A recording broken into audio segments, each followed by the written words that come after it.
Ambition is critical.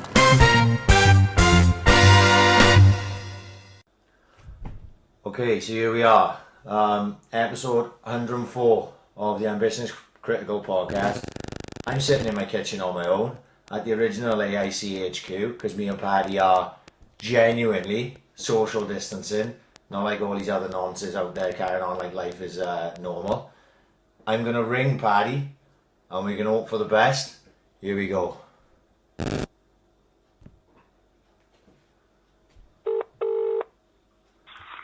How are you? You okay? We're on. We are ready to go. Listen, it'll take more than fucking bat soup to stop us in our tracks, won't it? 100%. We got the bat phone fully charged. So hoping to see us through the next couple of hours because it's not like, you know, it's been quiet over the last week. Well, we got loads of sport to talk about, don't we? Watching like the 1978 FA Cup final for the fucking third time this week on fucking Sky Sports Action. Yeah. I'm watching reruns of Dad's Army a lot. It's fucking mad. Every day is just mad, you know? Yeah. I think we can officially say we call this one wrong. Well, I'm not going down that line of thinking just yet. Okay. Well, I'm not sure. I think the 4,000 people fucking dead already may disagree with it. Oh, right. Let's not rush into that. Okay. Let's put it that way. All I'm going to do, Pad, is I'll be devil's advocate. That's all I'm saying. Right? Now, I'm not saying this ain't a big deal. Me and you know, obviously, we've spoken a number of times this week. You know, to the people who don't know, like, I jacked work in this week. Right? And that's a big fucking deal for you because you were one tight cunt. I am one money-grabbing starving cunt. So, the fact that I took it upon myself to finish work wasn't something I would do lightly. You well know that. You know? Yeah, of course. And there was a number of reasons for that. It wasn't actually just the fact I may get coronavirus being in a taxi. Actually, that would probably be on the bottom end of the scale. But could you have not done a Perkins and like sell half your taxi off? Well, in theory, yeah, but that wasn't actually, like I said, that wasn't actually, it's a number of things. Let's not beat around the bush. The main one being, it was worthless me being on the fucking road. Really? Yeah. That bad? Dead. Fucking dead. And stressful really? then, because you're not earning. Yeah. On top of that then, like, my father-in-law had been ill, and we couldn't risk him having the kids because we didn't know what the fuck it was. He was in like self-isolation, right? Right. So my missus' mother works in Prince Philip Hospital in Cleckley. My missus wasn't too keen on her having the kids either. Oh, of course, yeah, fucking hell. Right. So then we were short of childcare. So basically I made the decision to become a house husband. Oh, nice. Right. But it hasn't worked out too bad because all I can see is you babying every fucking day. Well, you know what I mean? You're like the demon headmaster on Wiz. Well, this is the problem though, because I gotta wonder, like, what the fuck do unemployed people do with their lives other than baby? Because I'm running out of things to do. Oh fuck yeah, mate! That's all he's done. But who likes a baby in the garden, doesn't he? And it just so happens that the one year we have a global pandemic, it's like fucking Santa Monica all across South Wales, isn't it? Unbelievable. It's been garbage weather. All the football's been getting called off. Fucking. Yeah. Storm Dennis and Storm fucking Dave and all this nonsense. And then the minute there's a global pandemic, like you said, it's fucking boiling outside. There's no reason. Definitely the hottest march on record, isn't it? Oh, it's fucking ridiculous. But it's the weirdest thing. When you work a lot, and you'll know this, because I think, obviously, you're working from home for your second job, like? Yeah, of course, yeah. It's nice to see that I've made it in life, isn't it? Yeah. You know what I mean? My mother would be proud as fuck if she hadn't been dead 20 fucking years. I can imagine, I know. Patrick's working from home. Oh, Patrick's working from home. Sounds fucking great, doesn't it? You know what I mean? But sounds amazing. You know, I feel like I made it.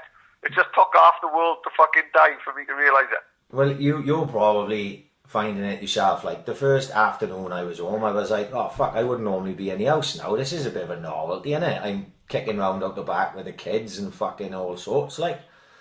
And then once you get into day two, by about 2 in the afternoon, you're fucking struggling with things to do, like. You know? Yeah.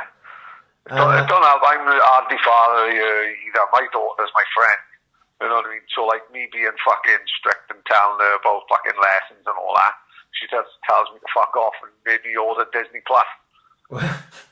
Well, I gotta be honest, the one thing they've done well with the kids with school is like Kian got a lump of schoolwork to come home with, but now I got this thing, right? And I don't think it's just Goward and school list. I think this is pretty much citywide list. There's a thing called Hub, right? And you can get all your schoolwork. The teachers are setting him schoolwork on this Hub website. And he just gets up in the morning. What a time to be alive. He gets up in the morning and he just does his schoolwork through his laptop, like.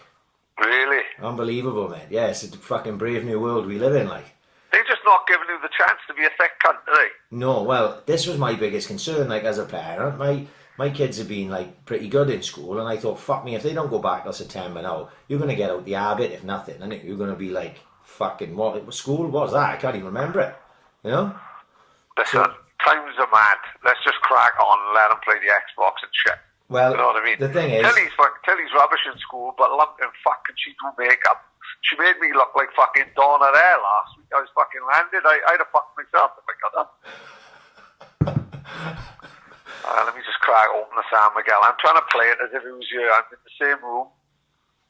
You should have fucking... I'm in the same room. I got the same bevies on the go. I've just done a bottle of Cronin, and I've just opened a fucking can of San Miguel. So chin to yourself, right? Anyway, I got a beer in the air for you, mate. I've got nothing to chin. Hang on, let me smacking on this candle beer. There we are. Yeah. Hello. Same. The San Miguel have been there a while, oh mine. Tastes like fucking gone off coffee.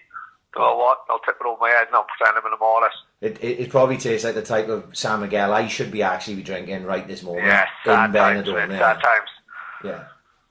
Fucking absolutely shocking. It's like so much have happened in the last 2 weeks. It was only like the day before yesterday I remembered, oh fuck me, I'm supposed to go to Bendham this week. I know. Crazy. You just fucking... But surely it's better to be over here than stuck over there like a fucking half-wit. Yeah. You can imagine being stuck out there. You're stuck in your hotel room, you're not allowed out. Can't even go buy a fucking slab of cans to put in the room. You're a fucking nightmare. No, I would have been crazy, to be fair, like. But, no, it's fucking...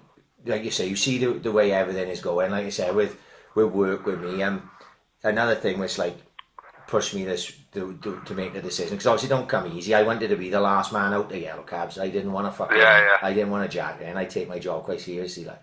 And but it just came to that point.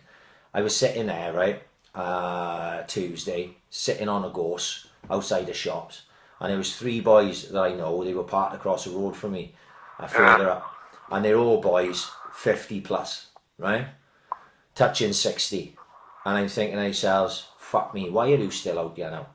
Because not one are you running a risk, because you could be in a risk category of fucking coronavirus, right? 2, surely you saved a couple of quid, and I don't think these boys have. So there's boys now that are out on the road there working, and not just in my job, in any fucking line of work. No people that haven't saved, and now obviously they had a great business fucking 3 weeks ago. Yeah, of course, and now they haven't got no business at all, but they didn't put no money away, and they fucking struggling. And I was lucky that, in a way, Benidorm and London Marathon going under put me financially in a pretty decent position, because instead of spending that money in London and in fucking Benidorm, they put it in my pocket, like. So I decided that was a turning point. I was going to take a fucking 3 weeks to 4 weeks off and just see how this fucking played out, like. So I'm hoping get back to work sooner rather than later before I fucking go stir crazy in the house. But you know, we don't know this. I'm taking this thing way more seriously now than I was taking it when we first talked about it a couple of fucking weeks ago. 100%. When you see I'm building like 4,000 bed hospital in fucking the XL Arena in London, basically like a fucking a makeshift fucking morgue possibly, that's what makes you think, fuck, you know, what's going on? I think though, with that is like, you've got to do it, even if you don't need it. Even if you don't use it. Even if you don't use it, I think where these places of like Italy, Spain, maybe. You look at China, they built like 3 big hospitals in like a week or something, didn't they, right? Yeah, which we'll go on to now later on. Right, like, okay. You know what I mean? Yeah. We're going to get that. But let's say we're taking it on face value, yeah? Right?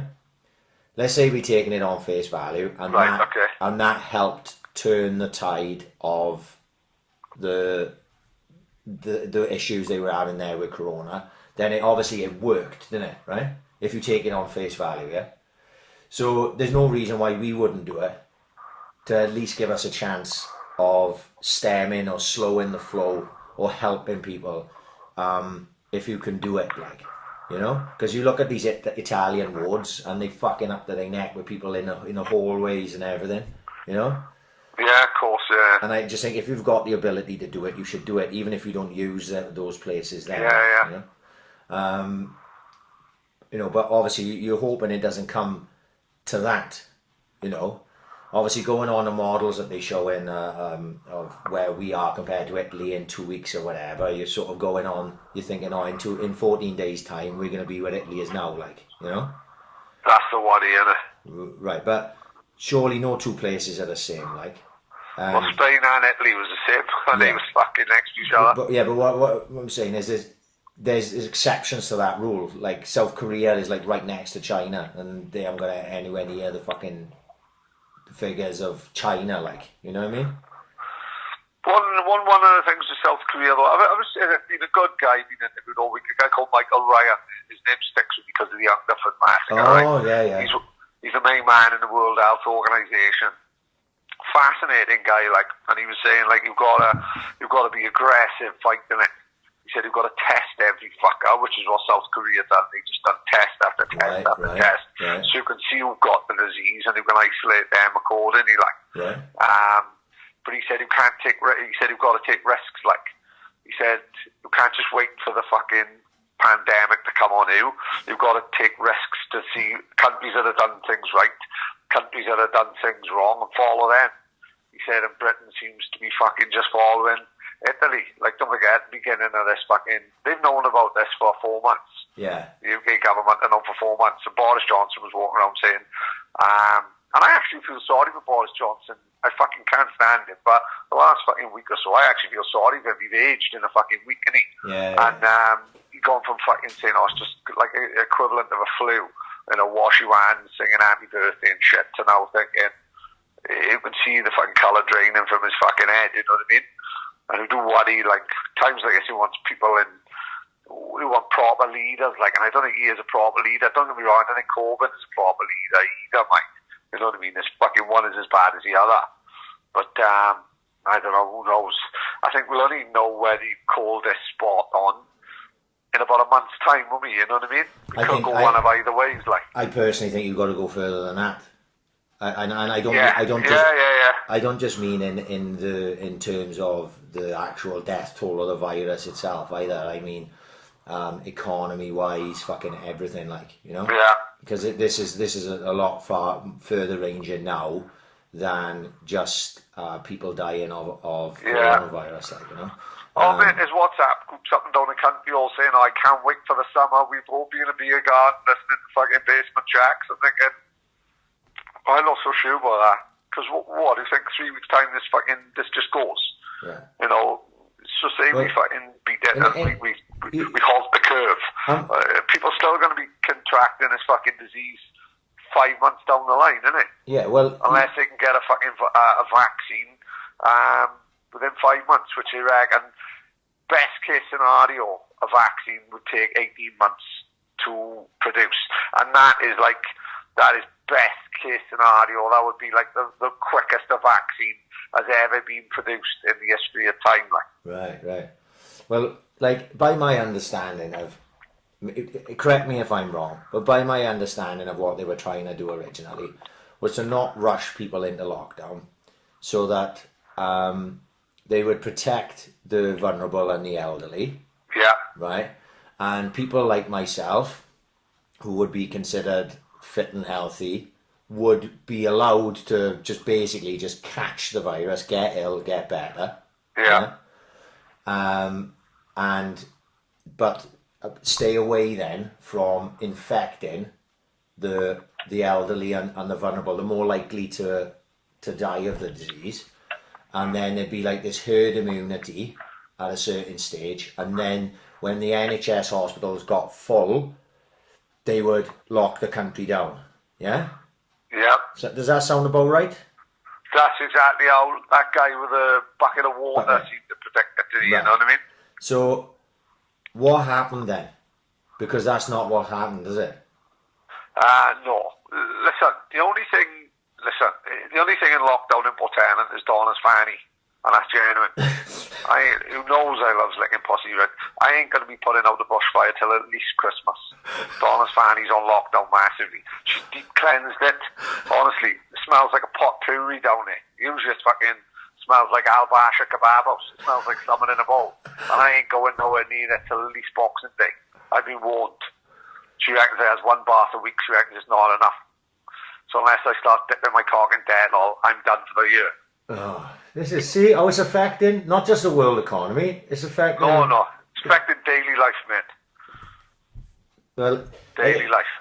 You know, back to the thing, this herd immunity thing went by the wayside when Piers Morgan kept shouting on Twitter for fucking lockdown, like. You know of course, yeah. I think they fuck it up, you know. If they were right, okay, if they were right first time round, I'm not saying they are because I don't fucking know, but if they were right first time round and then they changed their minds, they may have just fucked us. Yeah. Right, but if they were wrong first time round and now they've changed their mind, they may have accidentally got it right then, yeah? Yeah. Because by my understanding is if I don't catch it now, right, I take a month off work and I'm not planning on leaving the house, right? Yeah. Now, that in itself fucked me down, right? But apart from going out, Tina was shopping out the car, I'm staying in here with the kids and we keep no nut down, right? You generally full on not leaving the house for a month, like. No, I'm not saying that because there's a very good chance that there'll be a points where I go running on my own and things like that. But basically, yeah. But for all basic purposes, yes, I'm staying in a fucking house. And, you know, you're not going to see me down Langland in my fucking Speedos. Ridiculous, isn't it? Acting like it's a fucking bank holiday, put it that way. But the people I know are lazy cunts and never ever gone for a walk, and now they're acting like they fucking taking a Duke of Edinburgh this week, like. It's unbelievable. It's unbelievable. Crazy, man. I told you, Monday, I was in work, I'm driving down fucking, Tuesday, I was driving down Mumbles Road at about fucking 6 o'clock in the morning, and which is something which I do regularly because I'm always in work early, and there was more people on a prom riding their bikes, running, walking dogs than there fucking normally is. There was a guy right outside the fucking arches walking a dog, right, and this fucking guy looked like he'd never walked before, let alone fucking walked a dog, right? He was about 35 fucking stone. People will rebel against what you tell them. It's like human nature, of course, you know what I mean? And I don't want to be seen as one of those, but I will. If I can get an opportunity to go out and just do 1 or 2 runs a week, I will on my own. But aside from that, I'm planning on keeping down. But what I was going to get at is, if I don't get it, right, and I was one of the people that was sort of in that bracket of you'd want to get, so they can, like, get it, get over it, pass it on a bit, but not pass it on to the wrong people, right? Like a Brownie, innit? You know what I mean? Yeah, like Brownie. Like Brownie's got it, you know? Yeah, like Brownie had it, a couple of others we know. Let's just say they're in that same bracket as me, right? If I don't get it, but then when we come out of lockdown then I get it, surely that defeated the object of the lockdown. Exactly. Right? Like I say, there's something I'm missing, because if you lock down, you slow the tide, but that doesn't necessarily mean it's gone. It doesn't wipe it away, does it? Yeah? It's not gone, is it? No, far from it. So that's how I can't see, like, you look at all these lockdowns so far, right? Apart from the fact they've been way more strict than this fucking joke of a lockdown we got, right? Well, have you seen the videos of India today? Yes, they're getting weighed in all over the place, yeah. Mate, what a fucking job that is, the Indian policeman who just walks around with a fucking stick. It's just fucking smashing unbelievable. fucking scooters. You know, that's what I mean. This lockdown is nowhere near as strict as Italy, Spain, India, whatever the fuck. Especially definitely won't be as strict as fucking China, as you can imagine what it was like over there. Exactly. And you know, theirs have all been extended. Like the first Benidorm one fucking Spain one was like 14 days and got extended another 14, you know what I mean? Is that right? Yeah. So, like Italy, like say the China one, they reckon they got locked down for fucking ages. Right? There was the date I saw today, I didn't write it down though, but they were locked down ages before they started allowing them out. Like 2 months or 3 months. Yeah, and that's if you believe that they're actually allowing them out. Yeah. Because you don't know what's going on over there. So, It could be like the fucking zombie apocalypse over there. I saw something last week. I don't know if you saw this one. This is one for the conspiracy theories. This will ease us in. Oh, there's plenty of these tonight. This is special. Just when I thought they couldn't get any more, fucking Carl Davis put out fucking UFO in Singapore last year. Oh, I know. Well, this one was, my brother sent it to me sometime within the last week. I can't remember, right? But you know, China is like proper full-on controlled by the government type of state. Yeah, of course it is, yeah.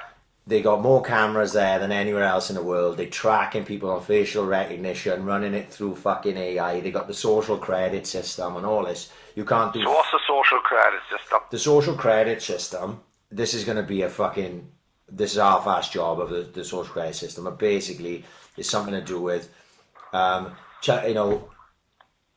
they track everything you do.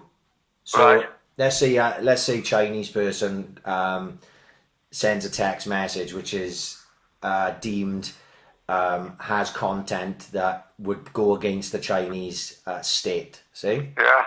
They will take social credits of that person, and those social credits are used to jump on buses, get on a plane. So basically, it comes to a point that if you disobey the government way, let's say you had a fucking proper conspiracy theorist in China. Yeah, basically us then, our version of the Chinese. Instead of ambition is critical, it's Wang Yinghua podcast. Like. They are fucked. They can't do or can't go anywhere, do nothing. Their social credits would be zilch.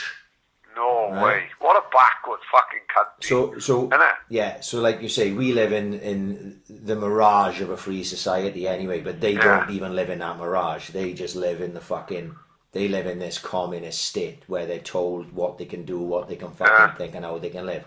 Anyway. That's how we can't believe a word they say. It's like a boy in work with me, he reckons he's had coronavirus 4 times in the last 3 weeks.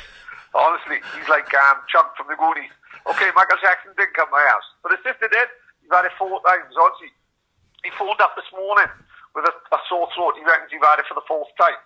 Sorry, yes, fucking people had it once and dying. My mate, they wouldn't have had it 4 fucking times.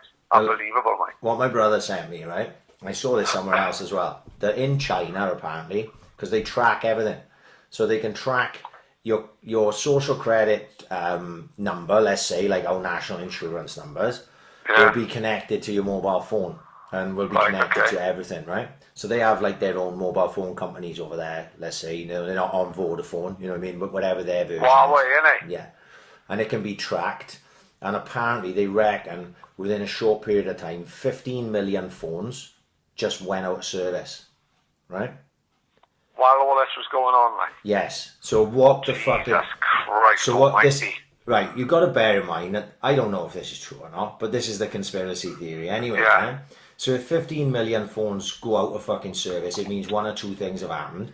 Those people have stopped paying their bills for one reason or another, or you know the company have cut them off for one reason or another. That's 15 million. Yeah. So if you really believe in the fact China's hiding anything, potentially they could be hiding 15 million deaths. Now, I don't believe that personally, right? I think it's quite. But I think it's more the case that I would say they hide in 15 million people, 15 million voices rather than deaths. Not like people that would want. Not like the videos we've seen this week of coming out of China of dead people on the street.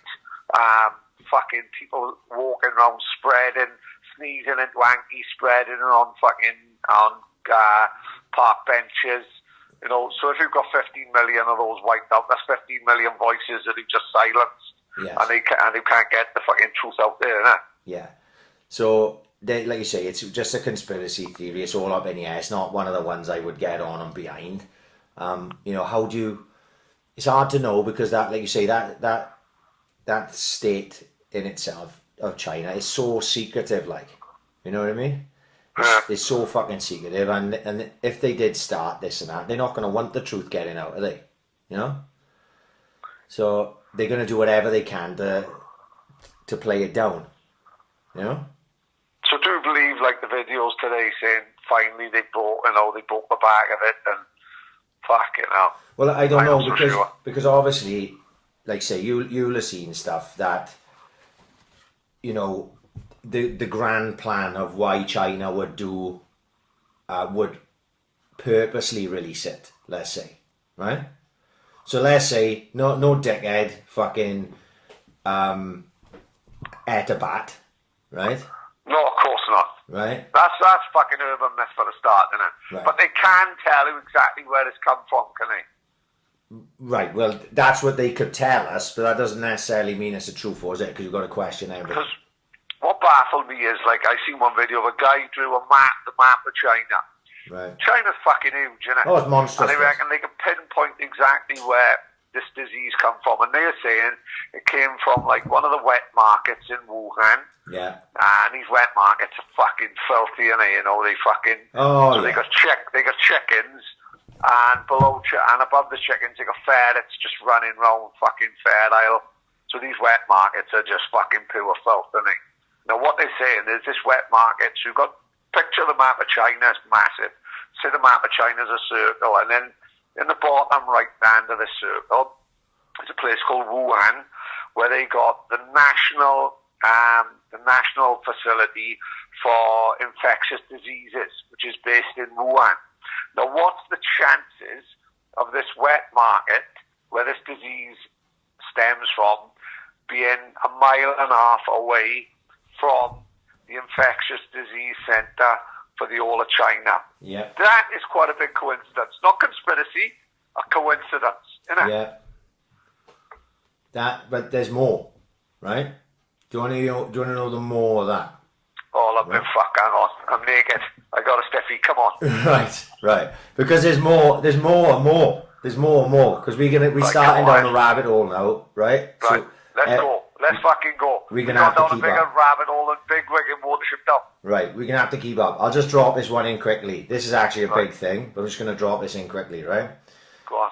There's a guy called, I stumbled across this, I don't follow the guy or anything, a guy called David Vance on Twitter. It just says alt media journalist, right? Okay. Now a couple of weeks ago I saw this, and he reckons that Italians in northern Italy, they sold leather goods and textile companies to China, then allowed Chinese workers from Wuhan and Wenzhou to move to Italy to work on these factories with direct Wuhan flights.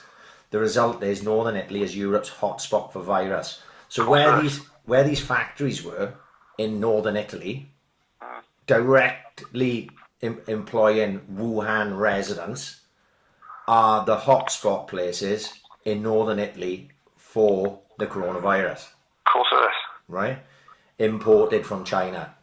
Right? So there's one. So the path, whatever going on in Wuhan, I don't know. I never heard of it before fucking couple of months ago, and now it seems like everything happens in Wuhan, you know? Wuhan sounds like Magaluf in 97. It sounds wicked, mind. Everything's kicking off, isn't it? Yeah. Well, Wuhan, the Charlie must be cheap as fuck, you know what I mean? So you tagged me in a thing the other day, right, on Instagram, yeah? I tagged you with many things, mate, yeah. Right. So how all this plays in, right? Okay, I'll just go through it step by step of the video you tagged me in, right? 2018, Pure Bright Institute patented the term coronavirus. Pure Bright is a company funded by the Bill and Melinda Gates Foundation. So Bill Gates, Microsoft, right? He basically was the world's richest man until recently. Right, okay. Still, you wouldn't mind being a pound behind him, would you? Of course you would. Right. So on October the 18th, 2018, the Bill and Melinda Gates Foundation, along with John Hopkins, Bloomberg, that's another name, Illuminati name, John Hopkins Bloomberg School of Public Health, and the World Economic Forum, which is actually supposedly a front for Illuminati fucking goings on, right? Yeah. They ran a simulation of a fictional coronavirus outbreak in New York City. The simulation showed it could kill 65 million people, right? Across the globe, like. Across the globe. And the solution was a vaccine, right? Yeah. Okay, which would be common sense. I would think that would be what most people think of. You can look and you can find Bill Gates done a TED talk. I haven't watched it, but Bill Gates done a TED talk where he talked about this, and he said that a global pandemic were more than a global war or a nuclear war, and then was the biggest threat to the human race was a global pandemic. So sort of foreshadowing what was to come, like, you know what I mean? So then the same time the coronavirus hits the headlines when it's first come out in China, the TV series called Pandemic hits Netflix. Yeah, right? Spot on. And which is still there, by the way. Which is still out, I haven't watched yet. And the solution is a vaccine, and apparently in through the pandemic, the hero in it is going to be Bill Gates, like, right? Because he's the guy driving for the vaccine, yeah? Right?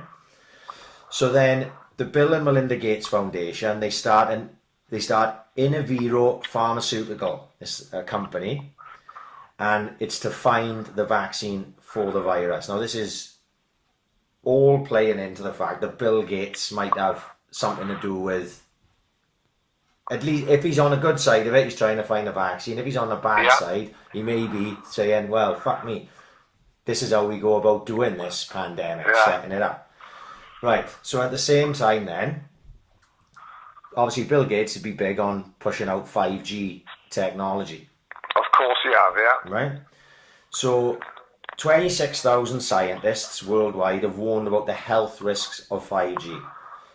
Wuhan was the first place to roll out 5G. On Halloween 2019 it is turned on, and scientists have warned it causes flu-like symptoms.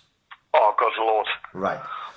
So what people are saying... Don't forget, Putan's right by the power mast on Kilvale, so I'm fucked, I am. Yeah. So what people are saying, and it's some things I've read and heard everywhere, is that the 5G rollout coincidentally was in Wuhan, right? Coincidentally where the bat got eaten in a wet market next to the fucking, the virus fucking place. Like I said, Wuhan is like Magaluf 97. Yeah. They don't give a fuck. No. They're playing Freed from Desire on constant loop, aren't they? Right. It's a hell of a place to go on holidays. Fuck Benidorm, I'm going to Wuhan. Yeah. So Wuhan now, this place that no one had ever fucking heard of 6 months ago, is now the epicenter for 5G rollout. Yep. Bats getting bat fucking sandwiches. Tick. Italy getting infected with fucking the worst cases in Europe. Yeah, tick. And Freed from Desire, tick. Yeah, right. And on top of that, it's already got the infectious disease fucking place just happens to be on his fucking doorstep. Fuck, what a place. Imagine living in fucking Wuhan. So let's be honest now, right? Let's just say this is a massive coincidence, right? That is a conspiracy theorist's dream. Of course it is. Right? Because it's got everything. It's got everything. Now, you hark back to something. Is there a grassy knoll in Wuhan? Right. Gotta be, innit? So this is where I'm going next. So you think back about the next biggest conspiracy of recent times, before this one that we're currently living through, is 9/11, right? Of course it is. Now right, go on. You think about how many coincidences was in 9/11. Yeah. Now, nobody believes 9/11 was as it was told by the government. Of course. Listen, how many times we said about the Pentagon? Right. Isn't it? Right? A girl robbed hand sanitizer from the Optimist. Right? Now, I've seen the video, right? This video is clear as day. You can see the girl have had veneers done in Turkey, right? The Pentagon got hit by a plane, and I'm yet to see video of the plane hit the Pentagon. Right. And yet I can see this girl who robbed the hand sanitizers from the Optimist, clear as day. You tell me how that is fucking possible. So what I'm getting at by mirroring them is if you can believe that 9/11 was some sort of inside job or conspiracy, you may not believe the full conspiracy, but you may believe parts of it, right? You have to believe that this is the beginning of a conspiracy now that we're living through. It just takes longer than the day of 9/11, right? Yeah. It's a longer ranging conspiracy because these things don't add up. None of this adds up, right? None of this adds up. So you can go fucking deeper again, right? The more stranger coincidences, yeah? right? Right, go on. These are a little bit tenuous. Just by the way, you petrifying me, mate. I'm going to be hanging out my bathroom window literally in the next 3 hours. You can tell that I've been off work for the last 3 days, can you? Man, I can tell I've been on the piss for 3 days solid. I've probably done a little bit of Charlie on the fly as well. Well, you know, I mean, you've got to get through the days. Like, right. So, obviously, we've seen this one, the Dean Koontz book called The Eyes of Darkness, yeah? Party. Right. So, basically... I'll debunk this, so carry on. Yeah, don't worry, I was going to debunk it myself anyway, but you can debunk it. Go on. So, they in the book, The Eyes of Darkness, there's a biological weapon called Wuhan 400. What's the chances, isn't it? What are the chances? But I only found out today, we're doing a little bit of research on this, that in the original print of that book, it wasn't called Wuhan 400. It was called Gorky 400. But for some reason, don't ask me why, when they republished the book, you know, like they do like reissues of it. Yeah. They called it Wuhan 400. But surely that's the even more conspiracy. Well, you know, because I know in the two pictures I saw, there were different fonts, weren't they? So the fonts were different in each picture, right? Which obviously makes you say that there's two different books, like. Yeah, well, like I said, it's tenuous. It's tenuous, but it's another one chucked in. And obviously, the South Korean TV series called My Secret Terrorist or something. Party. But even that one, like, it's about conspiracy as well. That whole South Korean TV series is about conspiracy, right? Really? Yeah. I just read the IMDb fucking bio of it, like, but you know what you got to remember with coronavirus is a name for a. Of course it is. Not just one. It's been on the back of dead old. Yeah. Bar bottles for a while, isn't it? Yeah. It's a family of viruses, so it's not like completely out of the realms of possibility that they would have used the term coronavirus a couple of years ago on a TV series, you know, without knowing that it would have gone up to such an extent now, you know. Right, but now we're going to start really going down a rabbit hole. That was warming up. Let me open the bottle. That was warming up. I may need to get another can now. So, most people probably have seen this anyway on WhatsApp groups getting passed around, right? So, I'm just going to read it out, right? I'll read the most part of it. The coronavirus travelled the entire world from Wuhan, but did not reach Beijing and Shanghai. Can anybody make light of it? Looks so logical after all. Chinese stock market didn't crash. American and European markets did. Destroy other markets and be ready to capture them in every way. This is what I said about the economic crash. You know what I mean? There's got to be more to that. We crash in the economy. Is it going to be worth it? We'll only find that out in time. Right? How to dominate the world quickly. The great Chinese stage. Create a virus and the antidote. Spread the virus. A demonstration of efficiency. Building hospitals in a few days. After all, you were prepared with the projects, ordering the equipment, hiring the labour, the water, the sewage network, the building materials, stocked in an impressive volume. Number 4, cause chaos in the world, starting with Europe. It's all going along, isn't it? 5, quickly plaster the economy of dozens of countries. Stop production lines in factories in other countries, cause stock markets to fall, and buy companies at a bargain price, which apparently is what's supposed to be happening in China now, because their economy didn't crash. They're fucking buying shares in every fucking thing. Quickly control the epidemic in your country. After all, you were already prepared. Lower the price of commodities, including the price of oil you buy on a large scale. Actually, I drove past the fucking garage Tuesday and petrol was at the lowest rate I've seen in a fucking long time. It was £1.05. Right? Now, it haven't been that low for a very fucking long time. Of course, who pays attention because I'm in there every day. So, like, I know. And that was a 10 pence fall off from the week before.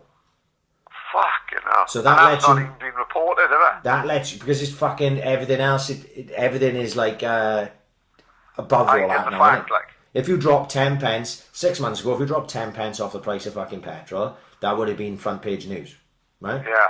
Now it's just like something that's happening as part of this fucking thing, everything that's going on. The oil price fucking plummets because no one's going out, no one's buying oil, no one's buying petrol. Of course not, yeah. Right, plus then share prices are dropping, so your oil prices drop, and Chinese come in and just buy it all. So then you get back to producing quickly while the world is at a standstill. Buy what you negotiated cheaply in the crisis and sell more expensive what is lacking in countries that have paralysed their industries. Now, what you've got to remember is, for years, America especially, have been sending all their production to China, yeah? Right? Yeah. So instead of paying American workers, this is one of the things like Trump was fucking elected on, basically. Yeah, the gates won it, yeah. Trump battled that, didn't he? Yeah, he was like, bring back the work to the American workers, you know, and fucking, they were going to fuck off the car factories in Mexico and all this shit, right? But the problem is now, if you need 300,000 fucking ventilators, right, you don't have the fucking ability to make them. So you've got to go to China, right, who can now charge you over the odds because you're desperate, right? See how they control everything? Yep. Right? So they control everything, right? So, hang on, where are we next, right? So there's a book, apparently, Wang Zhangzhou from 1999, Unrestricted... Ah, the old Wang Zhangzhou. Yeah, you know him. Unrestricted Warfare, Chinese Master Plan to Destroy America. It's on Amazon, it's all there, Yeah, basically. nice bit of easy reading before bed. Yeah. How come Russia and North Korea are totally free of COVID-19? Because they are staunch ally of China. Not a single case reported from these two countries. I don't know if that's true. I'm just reading this shit, not, yeah. right? But I think there would be... Talk of one case in Russia. And a country that size. A thing of Putin going to an hospital with just like a little mask on. Now, if Putin's going to visit an hospital, he's going to have a full-on hazmat suit on, isn't he? Of course. The fucking president, for fuck's sake. Yeah. So it says here, on the other hand, South Korea, United Kingdom, Italy, Spain and Asia are severely hit. How come Wuhan is suddenly free from the deadly virus? Right? China will say that their drastic initial measures they took was very stern and Wuhan was locked down to contain the spread to other areas. I am sure they are using the antidote of the virus. Why was Beijing not hit? Why only Wuhan? Beijing in Japan. No, Beijing is China. It's from capital, you fucking head case. Right, so how the fuck are they so close and they didn't have one fucking case then? Well, this is what he's saying. Doesn't it seem a bit suspect? Right? Like I say, conspiracy theorist, tinfoil hat on, I like to say, fuck that. If you're prepared to question what you're being told, then that just makes you a conspiracy theorist. Doesn't mean you're cuckoo. Yeah, I think it's right to question everything. I question every fucking thing I read. Right? Even if I believe it, I'll say, right, well, what's the opposite of this thing? Where's the fucking game like? Right? So America and all the above mentioned countries are devastated financially. Soon American economy will collapse as planned by China. China knows it cannot defeat America's military as USA is at present. The most powerful country in the world. So use the virus to cripple the economy and paralyze the nation and its defense capabilities. So basically like another plan to topple Trump, who was always telling how great American economy was improving on all fronts. The only way to destroy his vision of making America great again is to create an economic havoc. So basically what it's saying at now when I'm reading through it is the American people would even work with the Chinese to work against Trump. That seems maybe a slightly far-fetched to me. Yeah. Is that? Bill Gates already predicted the outbreak in 2015. Yes, right. So basically, China are a bunch of cunts. Yeah. I'm boycotting Eastern Express as we speak. Fuck it. Right. But you can see that if that is, like you say, time will tell on all these things, right? So at this moment in time, the worst is in front of us, no matter which way it goes, right? Medically and financially. Like. Medically and financially, right? So and like I said, I didn't take it seriously at first, and I'm not saying I'm taking it as seriously as others now. But I'm just, because I don't want to backtrack because I get to that in a bit, but we have to respect the fact that it could really, really affect a certain number of the population of our country, right? And you have to be prepared, and it looks like, for all intents and purposes, with the stuff we've seen today about the XL Centre in London and turning Park of Scarlets into a fucking makeshift hospital and things like that, that we're at least ahead of it at this point by doing those things, Yeah. But like I've said all along, when we talked about 2 weeks ago, only in a year's time will we be able to turn around and say, was it worth it? Was it worth it? And if you take all emotion out of it, as regards to, we may very well know people who die. If you take all emotion out of it, and you weigh up the number of deaths compared to what it would do to the economy, and the number of deaths that will be caused by the fall of the economy, suicides, etc. That's when you've got to weigh it up, and that's the only time where you can say we got it right or we got it wrong. Now we're all just theorising. Any one of us, we're just two pricks. We know. I actually currently, I was just about to say, I drive taxis for a living. I don't even fucking do that anymore. I work from home. I'm a fucking part-time genius. Right. So we're just two assholes with a fucking opinion, right? And we're just theorising. So don't take what we say as gospel, but always think about it. Think about it. Don't believe what they're fucking telling you, because someone's lying somewhere along the line, from China all the way to fucking Downing Street. So, there's a lot of people that believe that what we are being told by the British government, they're underplaying everything. Yeah? Yep. Why would they build this is what I'm hearing, why would they build all these hospitals if people aren't going to die to this extent? Yeah. I say they build people far higher up than us giving them numbers, innit? Obviously, they know what they're doing compared to us. So I look at it and I go, well, fuck me, it's better to have them than to not have them. Better to have them and not need them than to need them and not have them.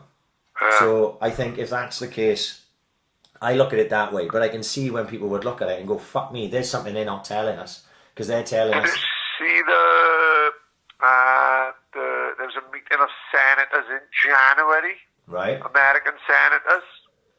10, 12 American senators had a big, behind closed doors meeting about the Chinese crisis. And every single one of those senators who come out of the meeting instantly went on TV and said there's nothing to worry about. But within 2 days sold all their stocks and shares that they currently own. Right. Now, what does that tell? If I'm not insider trading, what the fuck is it? So there we are. That just adds to the conspiracy, see? So me and you aren't crazy for talking about it. No, far from it. And the people who would look beyond what you're being told. What does that sound like, Pat? 9/11? Oh, ridiculous. Right. Mate, it was only last week I watched JFK. JFK's back on Amazon Prime. Right. You've just got to watch it to open your eyes for 2 minutes, you know what I mean? So what did they do on 9/11? These people were fucking buying insurances into the fucking into the Twin Towers because they knew they were going to get $1 billion payouts. Larry Silverstein. Yeah. Larry Silverstein cashed out in the insurance literally 2 weeks before. There we are. So, like I say, tinfoil hats, whatever the fuck, you've got to believe that these type of things can fucking happen. Like, what's the guy from Vice? Dick Cheney. Dick Cheney quit as CEO of Halliburton, who makes all the weapons for the army. He quit the CEO of Halliburton, and he had a $25 million payout. And then as soon as we went to war with Iraq and Afghanistan, and probably Syria and Libya and whatever the fuck else they went, who won all the contracts for all the weapons and everything that went along with it? Halliburton. What a fucking surprise. Yeah. So there's always a scam, and people will say it's a conspiracy, and that's an easy way to try and shush people, like Alex Jones, and David Icke and people like that, who people call kooks. And then you have Alex Jones for 2 hours on Joe Rogan, and he talks some stuff, and you think, what the fuck is this crazy cunt talking about? And within 2 minutes, they've got reports up on a screen that he's telling the truth. Yeah. It's just that, they're all there. It's all there for you. It's hiding in plain sight. So, it's... You've got to ask these questions. You've got to believe that there's a possibility that this type of thing could be done and could be part of a fucking bigger plan. Right? So we go again? Keep going, kid. Right. So David Icke. Obviously I watched David Icke for a long time now, but this video, he's built a load of coronavirus ones out recently, yeah? Right. And he's not trying to say coronavirus is a conspiracy in itself. Obviously he knows that it's something that people should be concerned about. So he's not trying to downplay the virus itself, even though he doesn't believe that he's on this lower end of what believing this is a severity of it, right? Yeah. So there's video on YouTube, anyone can watch. It's called Coronavirus, a long-planned excuse to transform the economic system. It's about 30 minutes long. It's not going to fucking, take up your day. Yeah. But it explains the long game, right? Go So, on. if you want to fucking go right down a rabbit hole, that you have to believe that there's a possibility that there is, like, let's just say Illuminati, just use that term, yeah? Right? What it is like a higher government beyond the governments. Yeah. Like the Rothschilds and in Swansea, like the Alls. Yes. Paddy and all that. Yeah. Hashtag fucking fairy tale. So they're the 1% of the 1%, let's say, right? They are the elite of the elite, and they control everything. If you think about it, they are playing The Sims with the world, right? Right, okay. And the world is controlled by them, and everything we do and everything we think and everything that happens around us is controlled by them for one reason or another. So in David Icke's theory, China is the blueprint for the world, right? And in time, we'll all end up like China. And the way China is, it's the blueprint for the Illuminati, yeah? Right. Are you with me a sec, right? China. He's been on absolute fire, by the way, Trump. Yeah, he don't give a fuck. He's not, honest to God, he's like stand-up comedian. He's an idiot, Yeah. right? Anyway, that's by the by. So China, if you take China, and that's the blueprint for society, in time, we would all end up like that. We will all end up with no opinion, with nothing that we've got now. The belief of freedom that we have now, we will not even have that in time. And this is all part of it. So they crash the economies worldwide so that there's a thing he says called problem, reaction, solution. They will create a problem, there will be a reaction, and then they offer a solution. Yeah? So it happens with everything with 9/11. The problem was the terrorist attack. And then there was a reaction which was like, let's invade fucking, Afghan and all that. And it's all part of a wider, broader conspiracy, yeah? So this, so basically, if the economic system crashes, then we will all end up like China's universal what's it called? Credit thingy system. That's where we all end up. Because we will get to the point where we're so broke and skint, and I mean me and I mean you, that we'll agree to fucking anything just to survive. You know what I mean? Did China have a currency, or are they all cashless now or not? Well, this is it. It goes cashless. It goes everything like that. So I don't know what is it, yen, isn't it? Yen? Yeah, that's what I was thinking. It was the yen. Right. But basically they devalue it on a certain level so that you're just, like I say, you'd have to look into the credit system thing a little bit more. But basically what he reckons is in time, cashless society will come to us. And I saw it myself this last week. Girl got in a car with me Monday and she said to me, "Are you still taking cash?" And I was like, "This is the only thing I can take." She was like, "Well, aren't you taking..." Unless blowjobs are on offer. Well, this is a little bit early in the morning for that, but Yeah, fair enough. there we are. And I was like, she said, "Well, aren't you taking card?" And I was like, "I don't have the ability to take card." And she was like, "Well, you should do." I said, "Well, when you just fucking, when you're a magic one, do you know what I mean?" Well, you fuck off, Shirley. You chop you can. But basically, I'd been in Aldi's, and it's like, Aldi's actually has been taking cash, but there's other places that'll stop taking cash because they're vilifying money by saying the virus can be passed through money. right? So then you get to a It cashless... reminds me of Christmas 2000 and... I think it was 2012. I had £500 worth of fake notes. I was going to say his name, and we got it off, but then getting sacked. I don't really want to do that.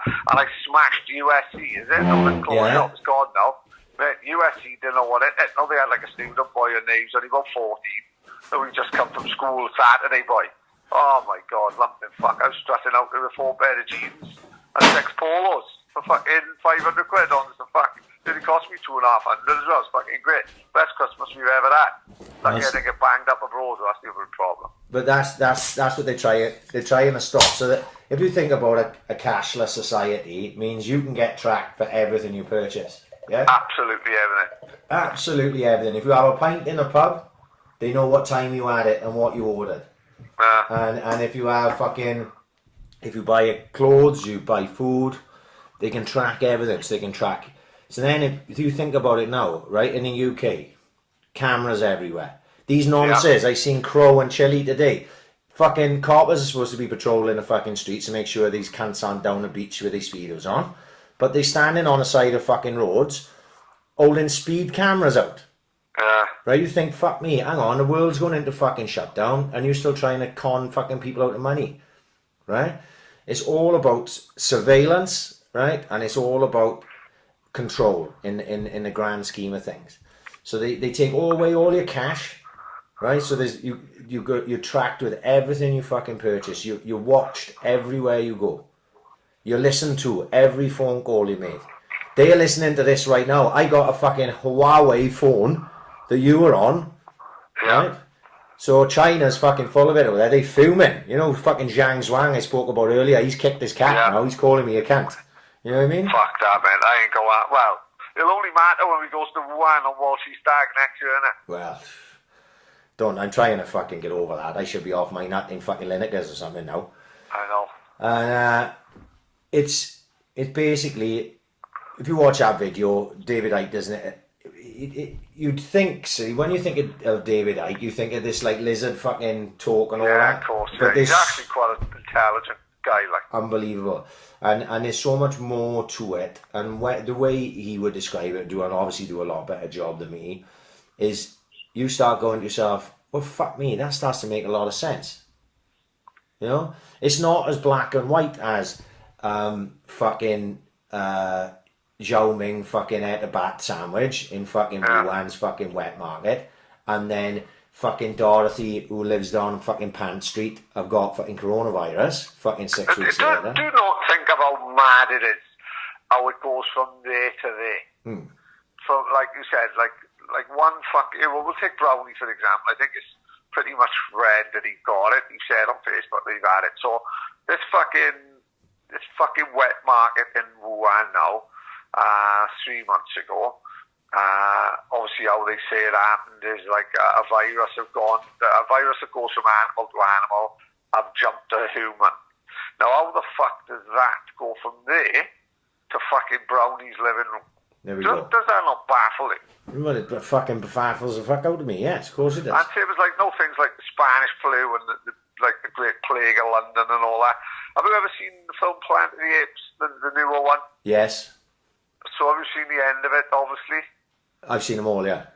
Yeah, so at the end of Planet of the Apes, the new Spoiler one, alert. it's really good actually. I enjoy it. Basically, a pilot lives next door to Caesar the monkey, and he gets infected, and he sneezes onto a guy in an airport, and then it just sees the virus go globally, doesn't it? Yeah. And that's exactly how easy it spread. Like a lot of the Spanish plague and all that were confined to one village. You know what I mean? Yeah. They wiped out the whole village. Yeah. But obviously, in them days, people didn't have they didn't have social media to fucking broadcast it, and they also didn't have the fucking means of traveling around the world within a day. You know? Well, like I said something on Twitter the other day. Imagine if we had to deal with Ebola, and what I found out since, right? Because I've read books on Ebola, right? It's terrible. The most frightening. Top 3 most frightening things you could ever get, right? Right. Kills over 50% of the people who get it, right? People are never the same even if they survive. Anyway, it's fucking horrendous. Read about Ebola, right? But the thing is with Ebola, unlike this coronavirus, if you get it, you know about it pretty much fucking straight away. Yeah. So it can be easily contained. So if you get bit by a fucking monkey, where a lot of the Ebola comes from, I mean this seriously, like, you know what I mean? You could get bit by a fucking monkey, it could be carrying Ebola, you will know within a day that you've got Ebola, so they can contain it quickly. So the difference with this coronavirus is it's nowhere near as horrible as Ebola as regards to what it would do to you, because Ebola like fucking boils your blood and fucking you bleed out your eyes and all sorts of fucking horrific nightmarish shit. Like coronavirus, you get it and you may not know for 10 days. You may never know you had it, but you could still pass it on. No, that's the weird. It's frightening in itself, isn't it? You know what I mean? That's why it can spread like it spread, because people were just wandering around not knowing they had it, or just thinking they had a cold. Like most people who've had it, like Tom Hanks had the sniffles or something, he's alright, he's back filming on fucking Bondi Beach or some shit, like, you know? It's for some people it'll be death, you know, the final things that they ever get. But for majority of people, they'll just pass it on unknowingly, get ill, won't even get tested for it, but it's highly contagious. You know, whereas if you had Ebola, you'd fucking know, you'd be on the you know, and that's how they can contain Ebola, and it doesn't kill anywhere near as many people as coronavirus will in the long run, because it doesn't get around the world in the same way that coronavirus has. Like you said, yeah, well, thank fucking Lord, yeah, because like you say, that's one of the most scary things I've ever fucking read about. They had an outbreak in an American zoo, like a monkey sanctuary. They had monkeys come in from Africa, and one of the monkeys had Ebola, and he spread it around the sanctuary. This is like in the 80s, 83 or something like that. I read the book a year or so ago. And then it killed like the staff that were in the sanctuary, obviously, like, but they managed to contain it just in that sanctuary basically, and kept all the people inside. And horrendous when you read about it, like, but frightening as well that that type of thing exists, you know. But obviously it wouldn't ever kill as many people as coronavirus, because it can't get around the same way. Fucking hell. Like say, I was probably right off going to Monkey World in half term, innit? Yeah, don't go through Longleat and let them fucking jump all over your car. Oh, fuck, No, fuck all that. But, on top of that, I tell you one thing. This is where we've gone wrong in the world, right? What's all this toilet licking and all that about with the fucking thing? Oh, well, do you see that though? Can quote it then? Yeah, and rightly so as well. Yeah. You know, now we talk about fucking culling a herd. There's one there that can go. You know what I mean? Yeah, and the guy who walked around the supermarket licking all the shampoo, like. What's that about? I don't know. Well, he got fucking banged up anyway. He's had 10 months. Is he, yeah? Yeah, you know, it's not good. In this day and age, anyone can identify him within 2 minutes, man. You know, look at fucking Luca Magnotta, innit? From fucking Don't Fuck with Cats, like. Anyone can fucking get you. They knows who you are. I just don't understand the mentality. Is it like for the few laughs? Because no one got a laugh out of it, really, did they? No, Everyone thought he was a fucking idiot. And like you say, I saw one with some guy licking a fucking toilet bowl. I was like, what's this all about? Is this some sort of weird porn that I've not fucking seen before? Like, you know what I mean? And strange fucking world we live in, like. Well, the world I think it's driving everyone a little bit doolally, innit? You know what I mean? I've seen so many fucking Facebook comedians this week. It's been fucking tremendous. Everyone's losing the fucking plot slowly, and everyone's coming out dressed as a chicken and all that, doing TikTok dances. It's fucking crackers.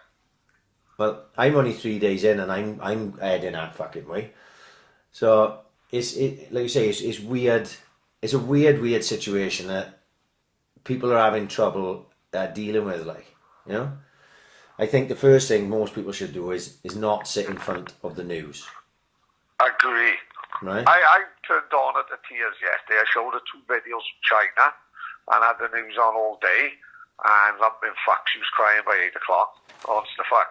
She had to put the tea down and everything. I had to send her to bed. She was fucked. Well, she's all right today, but I think it's all this. It just gets overwhelming, doesn't it? That's exact. That. And in mad, right? There's never been a time in my life, apart from 9/11 and maybe when Michael Jackson died, name another time in the world where every single person on the planet is talking about the same thing. Yeah. Isn't it? Mad. Everyone's talking about the same thing. But if you remember though, 9/11 was the start of that 24-hour news, wasn't it? Of course it was. At least the way I remember it, because I was in Royal Mail at the time. I was working with the nights, week and mornings. I was on nights when that happened, right? And I, during our fucking hour in the nights, we'd be playing cricket and stuff. Me and Marcus Evans and fucking Carlo and shit. We'd be smashing the ball around the fittings and that. But during that period, we were like sitting in the fucking canteen, like watching CNN. Yeah. And for like, and that's just what it was, and that's where it started. And you think about it now, if you were so way inclined, people are self-isolating, some people are just tired, can't don't work anyway. But sitting in a fucking house with 17 different news channels, just constantly, all they're talking about is coronavirus. Nothing else in the world is happening. Nothing else. Literally if you're going to push anything out, now is the time to do it, isn't it? Yeah. Or if you want to hide something, now is the time to do it, because no one's going to pay any fucking attention, because they're not going to give you any chance, because the media is just battering your brain with fucking coronavirus. So the way to save yourself the mental fucking anguish is you can't do anything about what's going on now. You can't do anything, right? You, as regards to the bigger picture, you can look after yourself and your family, and you can take all the precautions you can, to not get coronavirus, or not try and pass it on, or just trying to survive basically because you may have lost your job or whatever, right? But the grand scheme of things, you can't control what Boris Johnson's going to say at 5 o'clock at fucking night. You can't control Donald Trump's next fucking bit of comedy, and you definitely can't control what's going on in Wuhan. So turn the fucking TV off as regards the news, and just fucking do as little of it as you possibly fucking can. Because you can't do anything to control it. So it's pointless frying your fucking brain over it, like. No, I totally agree.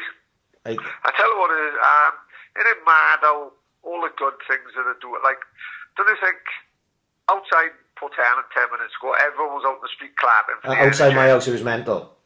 Huh? My neighbours let off fireworks. No way. And honest to God, they thought, like, what's going on with the world? There's a firework, fucking going up. Like, I love shit like that. Isn't it mad how, like, the people who people put on the bottom of the pile, like your nurses and fucking bin men and fucking postmen and shelf stackers in Tesco, isn't it mad how they're the ones that we all relying on at the minute, isn't it? Yeah. Isn't it crazy, like the NHS that the government have battered for 10 years non-stop, less nurses than ever, less doctors than ever, you know what I mean? And all of a sudden now, it's biting us on the ass, like, isn't it? Because when we actually need them now, we're being fucking overrun. Yeah. And we've got fucking doctors and nurses putting in fucking 18, 19-hour shifts. You know what I mean? 10 years ago, we bailed out the bankers, didn't we?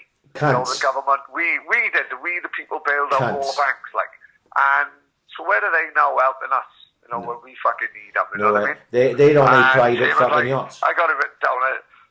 And someone, I said on Twitter, like, where's all these billionaires then? Where's all these billionaires that could be helping us now, rather than relying on the fucking people who bottom of the pile?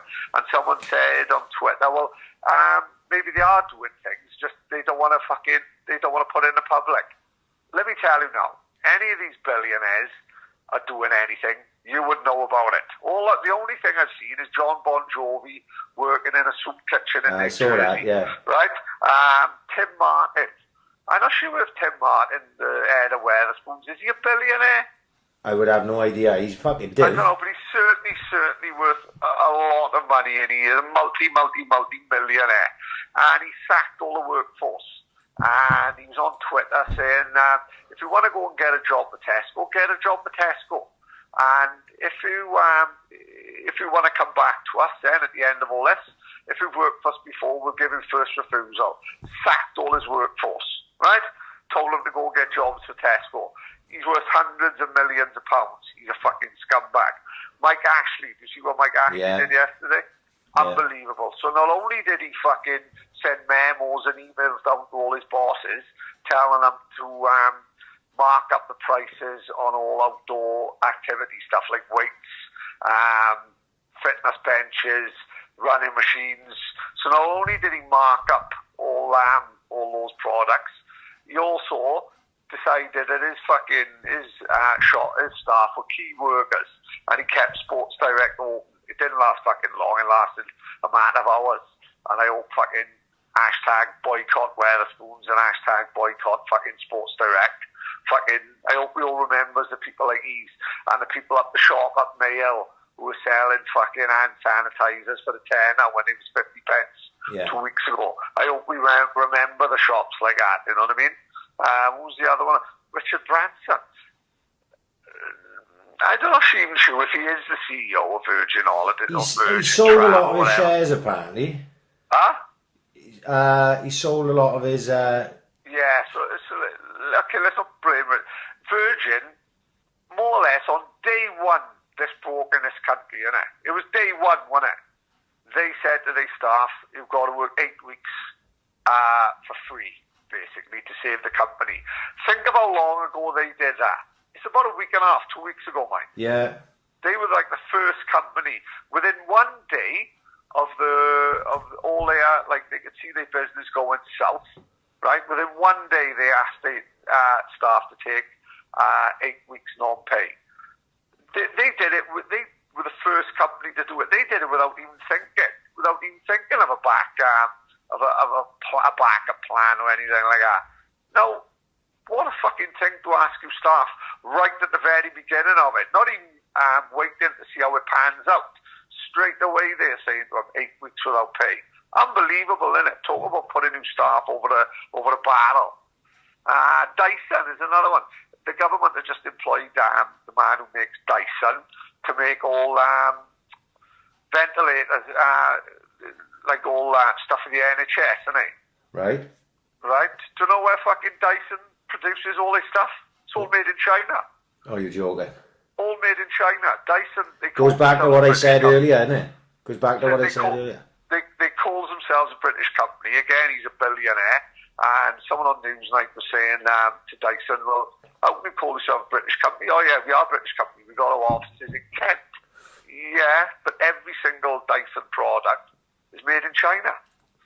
Unbelievable, these fuckers. They're getting away with fucking murder. Well, it may be literally. Yeah, it's like you said, it's all cash rules everything, and the frontline staff are the first ones to get fucked, but they're also the first ones to get called on them when things go fucking south. Exactly. Yeah, you know, shit rolls downhill, doesn't it? So it's obviously the first people who get fucked over, the people on the ground floor, and you think how many people lost their jobs, have been asked to take fucking pay cuts, or you know, me having a fucking study break or whatever it is I'm having. Study break, yeah. Extended leave. You know, it's fucking, it's sad. Like I said to you earlier, like I said, I was lucky, but there's boys I'm working with now who are going to be starving because they didn't put no fucking money away, and that's happening all over the world now, not just the UK. That's happening all over the world. But the rich will stay fucking rich. Like the same way the fucking bankers stayed rich after they fucked the economy back 10 years ago. 2008, yeah, that's right. Right? So, you know, it's all, you're either in the club or you're not, you know? And all those people that are in the club, they stay rich, they scratch each other's backs to make sure they're okay, you know? But people like me and you are not in that club. We're the ones that are going to get fucked over, like, you know? Did you see the Cuban doctors being clapped into Italy? Yes. It's not now when it's not out when the Italian supporters are slagging off the black players, is it? All of a sudden they clapping the Cuban doctors into the country, now they fucking need them. Yeah, well, yeah. I didn't even consider that, to be honest. Isn't it? You know what I mean? I hope they think of that next time they go in and call in Ashley Young a wog, innit? You know what I mean? All the elders and all that, you know, when they slagging all the black players off. You know what I mean? Totally different ball game now when they clapping the Cuban doctors coming in to save their lives. Yeah, well, I hadn't even thought of that, to be honest. But yeah, you know, Cuba, apparently that's a, you know, an horrible fucking place, but they have people are going out of their way to fucking help the Italians. Yeah. You know, I don't know, it's a fucking strange world we fucking living in. And this is getting stranger by the day. You know, like they fucking, things are literally changing daily, aren't they? Oh, You know? of course, man. And I mean on a fucking, on a world scale, on a national scale, on a sort of citywide scale, and then it's just even in your own house, like things are going mad day to day, like, you know what I mean? I'm gonna try, listen. You've got to take some positives in it. You know what I mean? Ryan Hall's head's gone. Right, shout out to Ryan Hall. This is like he was saying that the Secret, so the bar that's on the beach, he was kept open, and he kept open for takeaways, right? And he could see that the Sunday when it was all kicking off, and all they told everyone to stay in, right, was his busiest day for about 3 months. right. And he took it upon himself, in all fairness to him, to say, this is ridiculous. We're only open for takeaways, yet we're busier than we've ever been. And he took the decision, sort of morality over money, and closed the place down. Right. Because he's saying, we're just encouraging people to come here. Right. You know, we can't slag off people for going to the beach, and then we open a takeaway on the beach, if that makes any sense. Yeah. So they closed the Secret, a great loss of profit to themselves now, just because he's thinking, well, other people's health is far more important than the wealth at this minute, you know what I mean? Yeah. So shout out to there. So he's on about, he don't like box sets, he don't watch films, he's on about learning the fucking piano, which absolutely fucking wrecked us all in the WhatsApp group. Ryan all strutting around like Liberace at the end of the summer. Fucking hell. But I know what I'm going to there's two things I'm going to do by the end of the summer. And I learned to ride a bike. Right. And I'm going to learn how to use the wash machine. And if I can do those two things by the end of summer, I'll be happy. I'm going to say this, right? I'm going to say that you will learn to do the washing machine pretty quickly. You'll surprise yourself, because I've had to learn. Right? Right, yeah. But you've got no hope on a fucking bike, because I've seen you in action. Yeah, that was bad. Do you know I can tell you the day when my biking career went south? Right. Went downhill. Biking career? What are you, Dougie Lampkin, are you? No, I was tidy on a bike, mate. I watched BMX Bandits hell of a lot as a kid, and I had a BMX bike, and I had the full gear. And up in Glenhammon, where my mother lived, and I used to go up my grandmother's every Saturday, round the corner was a BMX course. Right. And I used to love it. Fucking great. I'm flying around like fucking Nicole Kidman and BMX Bandits. Brilliant, right? And there was like the start of the, like on the start he would have a hill, and he would have like a starting grid where someone at the side would have to pull it down. And yeah, I know what you mean. Yeah. So my old man was in charge of the starting grid, and I was at the top of the thing. And my old man said go, and he left the starting grid up, and I fell a good 20 foot straight down head first, right? And I honestly think that's what ruined my biking career. I was never the same since. And you look what happened when I went on that fucking moped in Malia, and that guy said he'd give me a lesson, and I drove us into the burning bush. Yeah. Wasn't it? Yeah. And that guy nearly killed a guy, didn't he? I was like Bugsy Malone, wasn't I, last night? Wasn't it? You know what I mean? I was in hell of a mess, and that guy just looked at Colin and said, put him on the back of you. Let him go on the back of you. We'll give you £50 off the moped. Put the fat fucker on your back in 2 weeks. You know what I mean? Everyone else, he was saying, nope, you can't. Make sure you don't go in pairs for fucking insurance reasons. Look, in fact, he couldn't tell me to get on the back of Colin Green quick enough, could he? No. That was fucking tremendous. You wobbled. How you didn't go down before you hit the bush was amazing, because you went down. Oh, no, we went straight in the bush, yeah. Oh, yeah, you wobbled. You were like Valentino Rossi. You went down with one knee on the ground, then come back over and stuck it in a fucking bush. It was tremendous. But this is what baffles me. How do you know how to ride a moped? No one's born knowing how to ride a moped, so how the fuck do you know? I don't know. Must be because I'm fucking halfway up the hill. It just comes but naturally. Everyone was fucking riding mopeds like they've done it all their lives. Yeah, well, you can ride a bike, you can ride a moped. Is that right? Yeah. Well, yeah, just don't pedal, do you? It's the same balance. basically, same balancing. I'll be honest, Pat, it's not something I ever thought about. I just jumped on a moped and went, there we are, drive it. But no, this is what I mean. I'm on holidays with 20 boys. 19 are riding mopeds like evil can evil, and I'm driving in the bushes. Now, how do all the other 19 know how to ride a moped, and yet I get on there and I'm thinking, that this is baffling. It was like the Starship Enterprise, that moped was. Mate, honestly, everyone's laughing. Everyone on the island is riding a moped except for me. And I'm on the back of Colin Breen, and literally there's old women carrying shopping on their heads, walking past me, Colin Breen. Yeah, them bikes weren't the fucking best, to be fair. Always baffles me, like. No, it's just one of those things. But maybe, yeah, get yourself a fucking mountain bike and get out there, get up and down. That can be part of your hour-a-day exercise. It is, mate, yeah. I am got a bike at the minute. I know next 2 doors up next door, big oven in the shed, and I haven't got a lock in it, and they never use it, so I'll be robbing that. So you'll have to disinfect. Make sure you disinfect it. Yeah, and make sure they don't listen to the podcast as well. Ah, fuck! No one listens to the podcast, man. No, fuck no. There was the good thing is, like you say, genuinely, all jokes aside, I think people should try and take positives from all this. Like if you're doing something that you're not normally doing, like I know you know, like we spoke about it a bit last week, like, you know, you'll be in the house more with Donna until you'll see a bit more. Yeah. You know, that's good for the first few days until you get on each other's fucking tits. Oh, and the mate's already happened. Telly will just like come next door and she'll come and just ask me, well, today it happened today, didn't it? She, out of the blue, just messaged me, Dad, do you think Zac Efron is a tiny boy? I just told her to fuck off, leave me alone. I ain't got time for this shit. Fucking hell, the fucking world is fucking dying around me. And she's worrying whether a guy from High School Musical is a fucking good laugh. Fuck off, leave me alone. Get in the fucking bed. You should show her the fucking Ted Bundy film that he's in and tell her that that's what he's really like. Yeah, exactly. That'll fucking put her Tilly off. will just come up and ask you, she just carry on and ask you absolute useless questions 24 hours a day.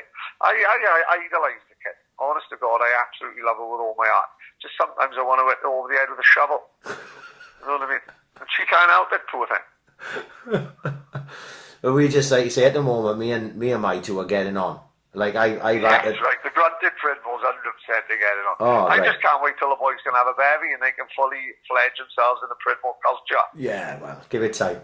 But I tell you one thing that is definitely the biggest scam since 9/11.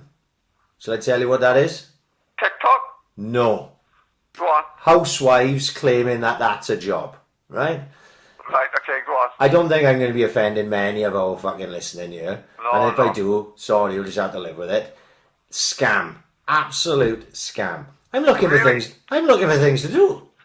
My missus coming in from work and going, fuck, I've been bored to tears. I've had nothing to do for the last hour. She goes, have you done this? Yeah, done her. Have you done this? Yeah, done her. Have you done this? Done her. What's that squeaking? Sounds like you're blowing a whistle. Me? Yeah, sorry, I don't know where that was coming from. It was just squeaking. No, it's fine. She's going on about, have you done this and that? I've done everything and found jobs to do, right? She goes, yeah, but you know what it is? See, you haven't got to take the kids to school. I goes, what fucking difference is that going to do? With anything? You know, she comes up with shit excuses about, like, how... Right? How, like, oh, well, you haven't had to do this, you haven't had to do that. I said, well, yeah, but I did this and done that. Like, I've had to be now, because the kids are doing schoolwork, I've had to be, like, fucking teacher. Amazing. Right? Never thought I'd see the day. No, I know, neither did I. And the thing is, I didn't do a fucking ounce of French in school, so I didn't have a fucking clue this morning. Oh no, Niall answered his French questions in Welsh. What? No, I'm joking, of course. I was going to say, fucking Niall's fucking taking it to the next level, isn't he? No, but I generally just, that is honestly the biggest scam ever. Really? It is a fucking joke. Seriously, anyone who thinks that being a housewife is a job has never done a serious day's work in their fucking life. Because, you know, you come in after 12 hours, you've got a few hours to yourself, and then you're getting back up and you're doing it again. If I was, honestly God, if Tina was the main breadwinner and she said to me, Ryan, all you've got to do is stay in the house, right, and just make sure my tea's on the table when it comes to the door, I'd be like, absolutely easy. No problem. And it wouldn't be no spaghetti bolognese, it'd be proper, like, 3-star, Michelin 3-star. It'd be like that fat guy on TV from Bristol. The only pub in England, it'd be the only living room Brynhofyd to have 3 Michelin stars. There we are. I'd be doing gourmet shit every day. Yeah, you know exactly. What I mean? It's literally because I'd be looking for things to do because it is honestly it's a fucking joke. I'm 9 o'clock this morning. I'm cleaning the hob. You know what I mean? Doing shit like hell, like. Elbow grease, like, Yeah, like proper having a go. And I'm like, is this it? I've done all the shit now. I went out, I done some gardening. I cut down a bit of tree. I even went in my next door neighbour's garden and started weeding. Just because I was bored. Really? Fucking dawdle. So, honestly, that is the biggest scam. Forget the fucking China coronavirus scam and conspiracy. The biggest conspiracy is housewifery. It's fucking right up there. I'm going to put on Facebook now, full-time mummy. Oh my god, yeah, I'll have to take my career off. Yeah. Maybe I just... couple of weeks. Maybe I've just found my calling and I'm just finding it a lot easier than most people would. Maybe you are just very good at doing fuck all, you know? Yeah, I'm like the Maradona of housewifing. You know what I mean? Yes, yeah. I just didn't know. No, we were talking about it the other day. You just, maybe you're really good at something, but you didn't know you were good at it. Exactly. Like, I could be a fantastic squash player, innit? Yeah. I just don't know it. Yeah, you just don't know because you've never done it. So maybe that's what I am now. Maybe I'm like that fucking Mary Berry and all those old women fuckers. Maybe I should give him my own TV show. I don't think they've ever been called old women fuckers before, mate. But I know... Is that not PC? No? Yeah, I don't think anyone gives a fuck. The world's fucking coming to an end. Don't worry about that. Yeah, well, we'll fucking see it through. But yes, honestly, biggest scam ever.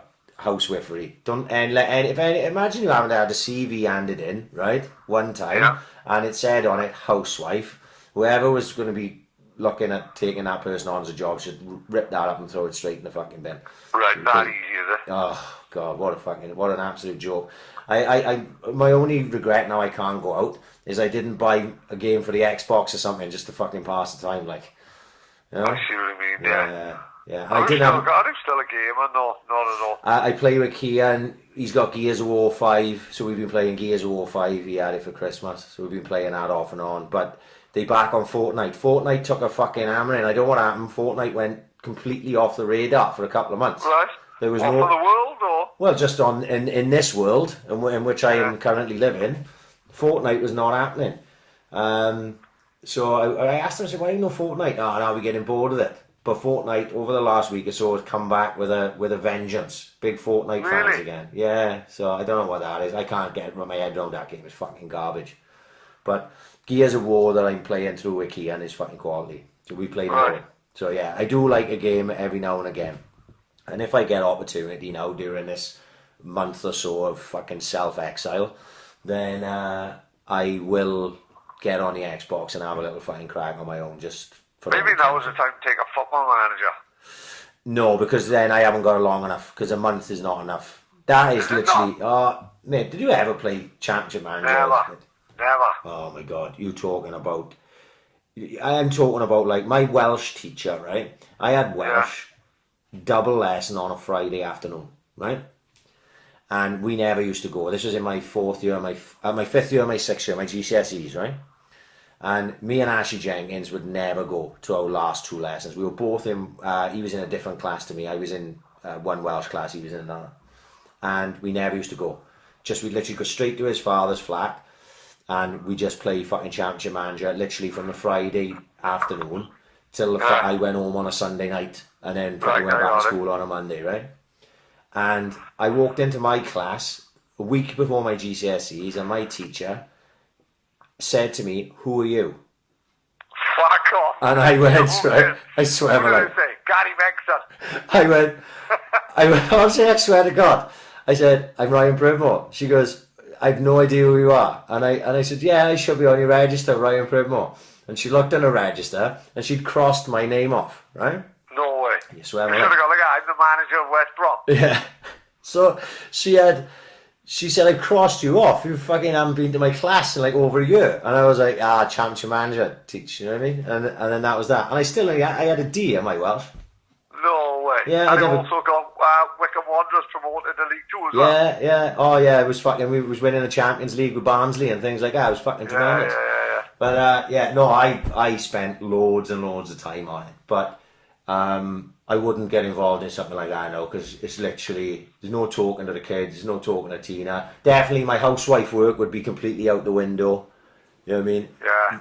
The house would go to rack and ruin if I got fucking Football Manager on a go, like. But I can see Football Manager being a big thing for people who are stuck in the house now. Massive. Oh, I can imagine, mate. Yeah, Football Manager, Call of Duty online. I tell you what we did last night. Fucking hell. Ucky came up with this great idea yesterday. We should set up a poker tournament online, right? Right, okay. So I was like, right, okay, how easy is this to do? He said, right, you're off work, fucking have a look. So went on Poker Stars, which is obviously just one of the poker sites. It's so fucking simple. You just set up an account. No way. And I just created my own tournament, invited the fucking boys who obviously had set up their own accounts by this time last night. And at 8 o'clock last night, 5 of us played poker online. Oh no, it's going to end in tears. Yeah, Oh, no money. Oh no, we played for money, obviously. Yeah. But what I did was, it was only a tenner entry, and winner takes all. But we played so it would be a slow game, and it would play for, I went out, there was 5 of us, I was third, and I was 2 hours into the game when I got knocked out. I think the game went on about 2 so at least you burnt a couple of hours as well. That's basically, yeah, you can set it up that way. Now, if I wanted it to go quicker, and I wanted the blinds to go up quicker, and I would drop the chips down so we had less chips, we'd have to play faster and more money would get spent. But the way I set it up was purposely set it up so we'd play long. You know what I mean? Yeah. Yeah, so that's what we did. So there was only 5 of us last night, and Niall Pridmore in the house. Say hello. Hello.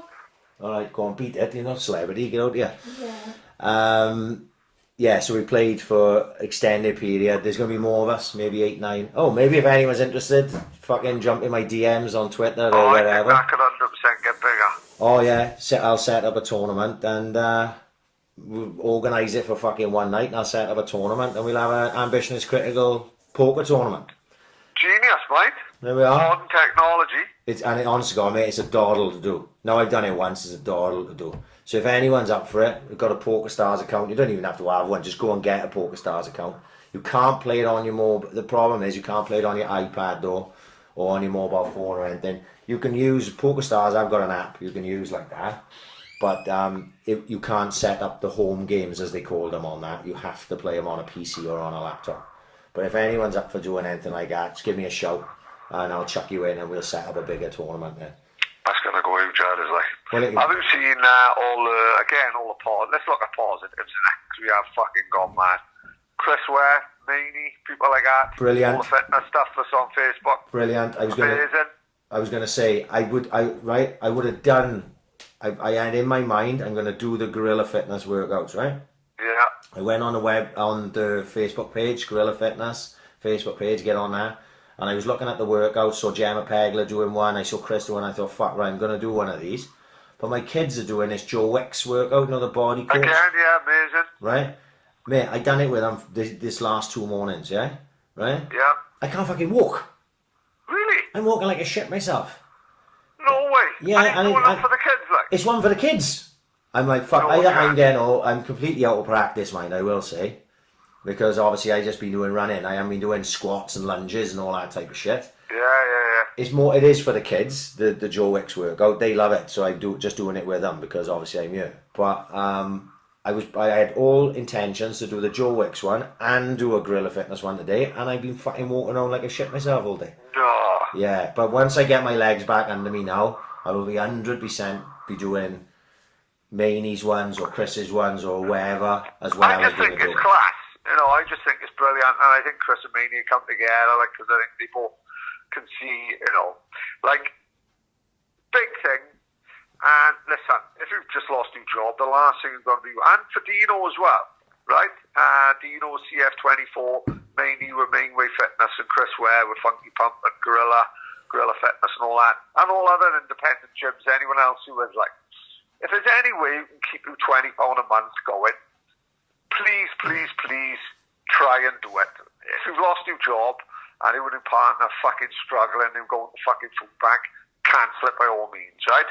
But if you're still getting paid and you're off and there's any way you can afford to subscription every month, whether it's 20 quid or 25 quid. I'd honestly think if I was you, do it. Donna got a funky pump membership. She kept it going simply because, right, at the end of all this shit, when everything gets better, and it will get better, I don't know how long it'll be. It could be weeks, it could be months. I hope it's sooner rather than later.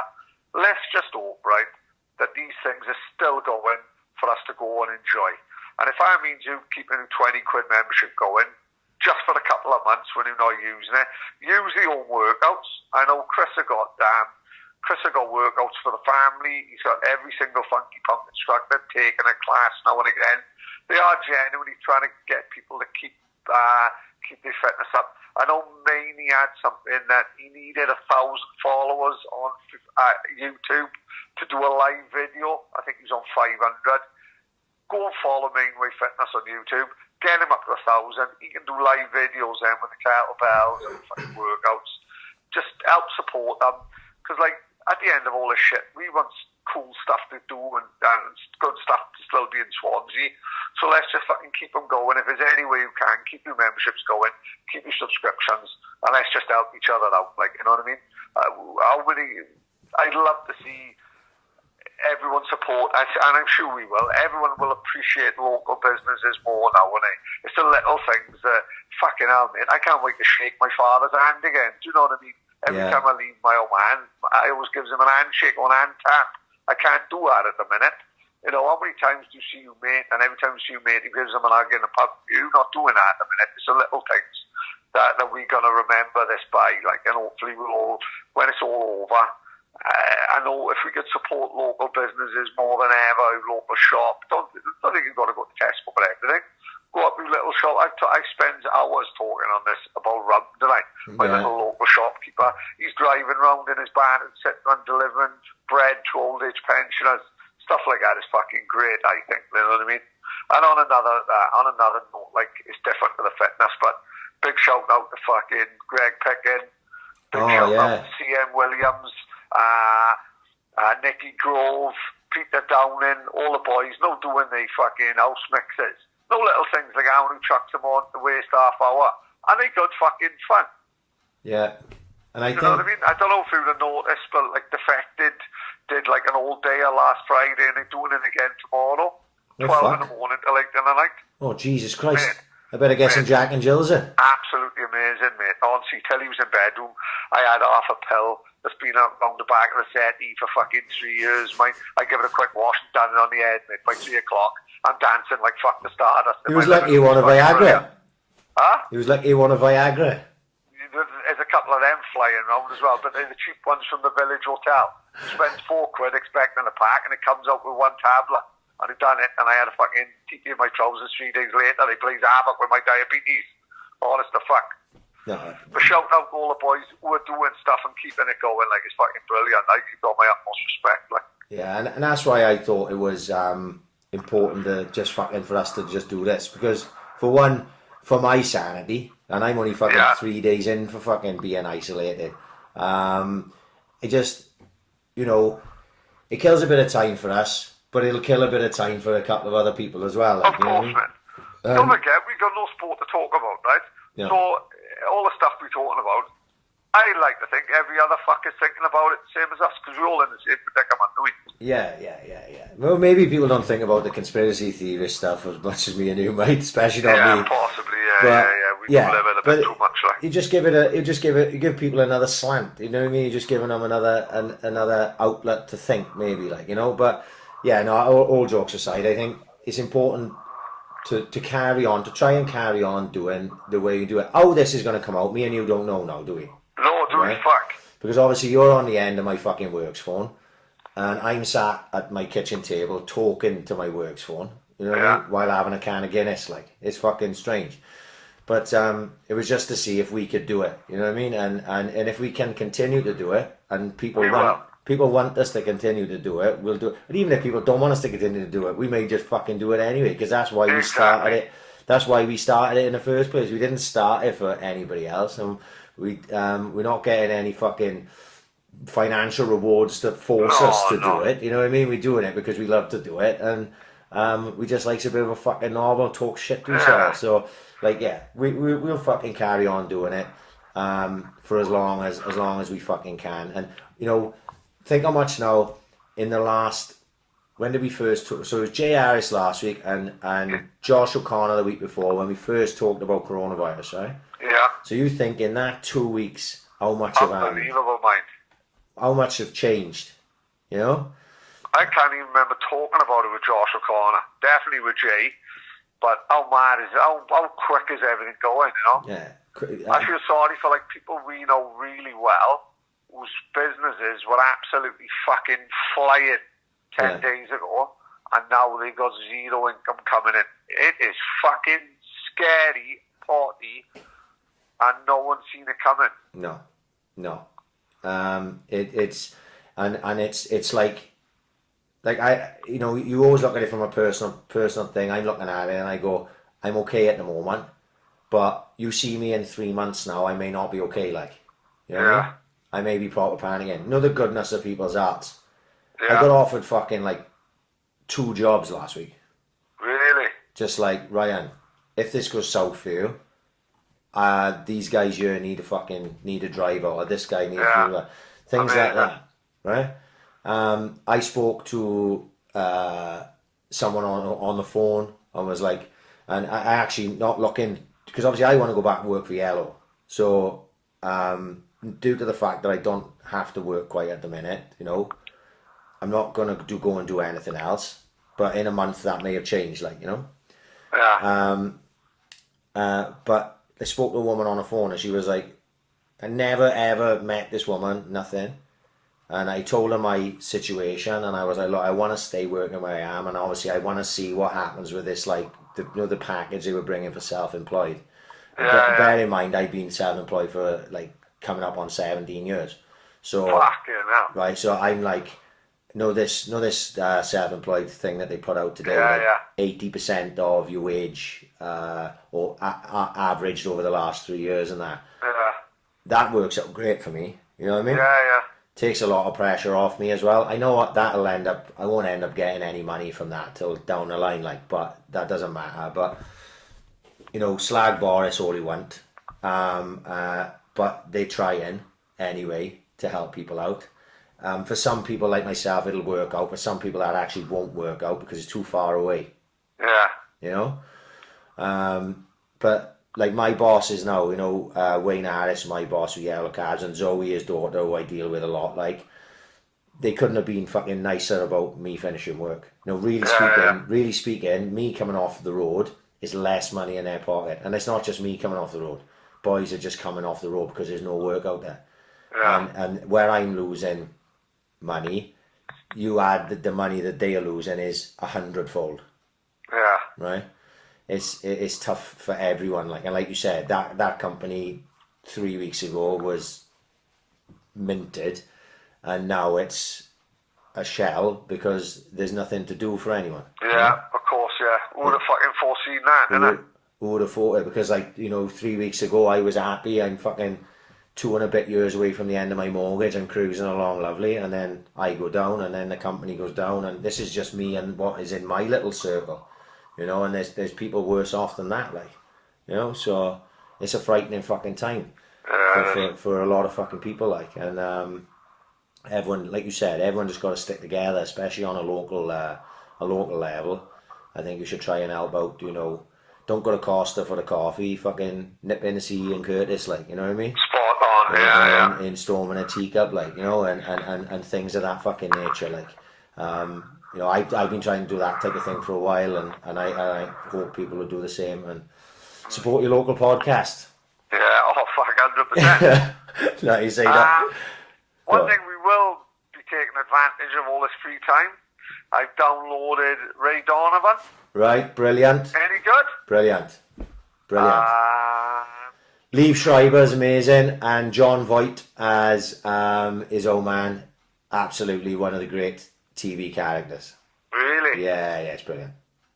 So I got that. What's the documentary on Netflix? Tiger Feet, is it? Right. No, I got it written down here. Have you seen it? No. Tiger King. It's fucking mad. Tiger King is going to be the next thing I'm going to start. Tiger King is what I'm going to start next. It's amazing. Right. That thing, Pandemic, I haven't watched it myself, but Pandemic. Ozark season 3 starts tomorrow. Ozark, any good? Ozark, brilliant. Really? Ozark, one of my favourites. Yeah. Fucking hell. Really, really, really, really good. Ozark is. So that is starting tomorrow. Enthusiasm. Downloaded off Sky. I've watched the first 3 seasons of Curb Your Enthusiasm. It was amazing. I borrowed them off Daryl, and then I had them on DVD, but I never got the 4, 5, 6 ones off him. So I'm literally at season 3. I watched it probably fucking, I don't know how many years ago. Brilliant. Yeah. Larry David, comedy genius. Netflix again, Nightcrawler. Amazing. Brilliant film. One of our favourites, Jake Gyllenhaal. Yeah, class act. Absolutely I haven't creepy. seen Zodiac yet, funny enough. You haven't seen Zodiac? No, I've seen Nightcrawler this week. Zodiac is on the list. Zodiac is amazing. Obviously based on a true story of the Zodiac killer. Really good. Nightcrawler is a cracker. Absolute cracker of a film. Proper dark, but brilliant, brilliant, brilliant film. Downloaded old school Godfather 1 and 2. There's a podcast out there now called The Rewatchables. Right. And they'll watch a classic, talk about it. But pretty good podcast, actually. And they've done the 2 Godfathers. Yeah. And it just got me thinking, and I downloaded them, and I literally can't wait to watch them again. Absolute classics. Incredible fucking, probably 2 of the greatest films ever made. Everything about them, the soundtrack, the I don't know why. acting. I've been thinking about fucking rewatching the 2 of them. And I don't know why. That I thought, fuck, I haven't seen Godfather for ages. But yes, that could be on my list of things to do. Maradona's on Channel 4 catch up. It was on Saturday night. I meant to record it and I forgot. Yeah. Narcos Mexico season 2 will just come out. Right. And I've seen it. Have you seen it yet? Contagion. You are? Contagion. Right, that's the film with Matt Damon, is it? Unbelievable. Well, it's been on Netflix for fucking ages. And as soon as this pandemic hit, it went to number 1 trending on Netflix. So what have they done? They took it off there and made it, you can only rent it now on Amazon Prime. Slags. They took it off Netflix. Look at these fucking Illuminati cunts on Netflix. Well, what it was, they could see every fucker's watching Contagion. Fuck's it's supposed to sake. be very, very, very similar on a bigger scale to what's going on now. Yeah. And they could see everyone's watching it. They took it off Netflix, and they can only get it now for $4.99 renting it. Very crafty way to make money of a film that pretty much had gone under the radar, and now is a film that the whole world fancies a little look at again. Yeah. Well, Narcos Mexico, have you seen it yet? I've seen the first series, it's brilliant. Have you seen the second one? No, I'm on it now. It's brilliant. Oh, I've seen that, have you? Oh, What's brilliant. the date with that? Mate, I'm starting to think that Narcos, if you take Narcos and Narcos Mexico, as one series altogether, it is creeping towards the top 5. Right. Know the first 2 series of Narcos with Escobar? Yes. You will not find a better fucking show than that. Right. Especially the first one. Unbelievable. Especially the first one. Yeah, and now we're saying about it, if you put them all together as a fucking body of work, so from going into Escobar, into the Cali Cartel, into the Cali Cartel, then into Mexico, fuck me, it's up there with Sopranos, The Wire, it's got to be up there with everything. I believe so. By the time I got to the end of season 2, without putting any spoilers in, by the time I got to the end of season 2 of Narcos Mexico, which was season 5 of the whole thing, if you take it as one body of work, like you said, I think it's up there with as good as anything that you will watch. Really? Obviously because we're getting into Chapo just coming into it. Chapo's starting it. Chapo would probably be the beginning of but Chapo would be in the next season. Would be where it's going to go, I would imagine. It is absolutely brilliant. Some people will be put off by the subtitles. Don't put me off at all. You know. Listen, 3 words: City of God. Don't worry about the subtitles. Yeah, don't worry about the subtitles. A lot of it's in fucking English anyway. But I love it. Honestly, I got at the end of it and I was like, this is as fucking good as anything. And the best part about it is, if you want to research Narcos, Narcos is a true story. Narcos is Narcos. It's the fucking story of Pablo Escobar. It's the story of the Cali cartel. And it's the story of, what's his name? Fucking, Guerrera. So, it's an absolutely brilliant, Felix Guerrera, innit? It's absolutely fucking brilliant. So I think Narcos, if you haven't seen Narcos, just get into Narcos tomorrow. Fucking forget everything else. Get on to season 1 of Narcos. Pablo Escobar, absolutely amazing. I've also downloaded Disney Plus till he was fucking torturing me, because every single person in the world that she knew was on Snapchat fucking with the photo of fucking the Disney Plus menu. Fucking plenty on there, mate. Is it? Yeah. Oh my lord, it's got all the fucking Disney films, all the Star Wars films, all the Pixar films, so all the Toy Stories and that, all the TV series of Tilly's childhood, fucking Sweet Life on Deck and Zack and Cody and fucking Anna Montana and shit.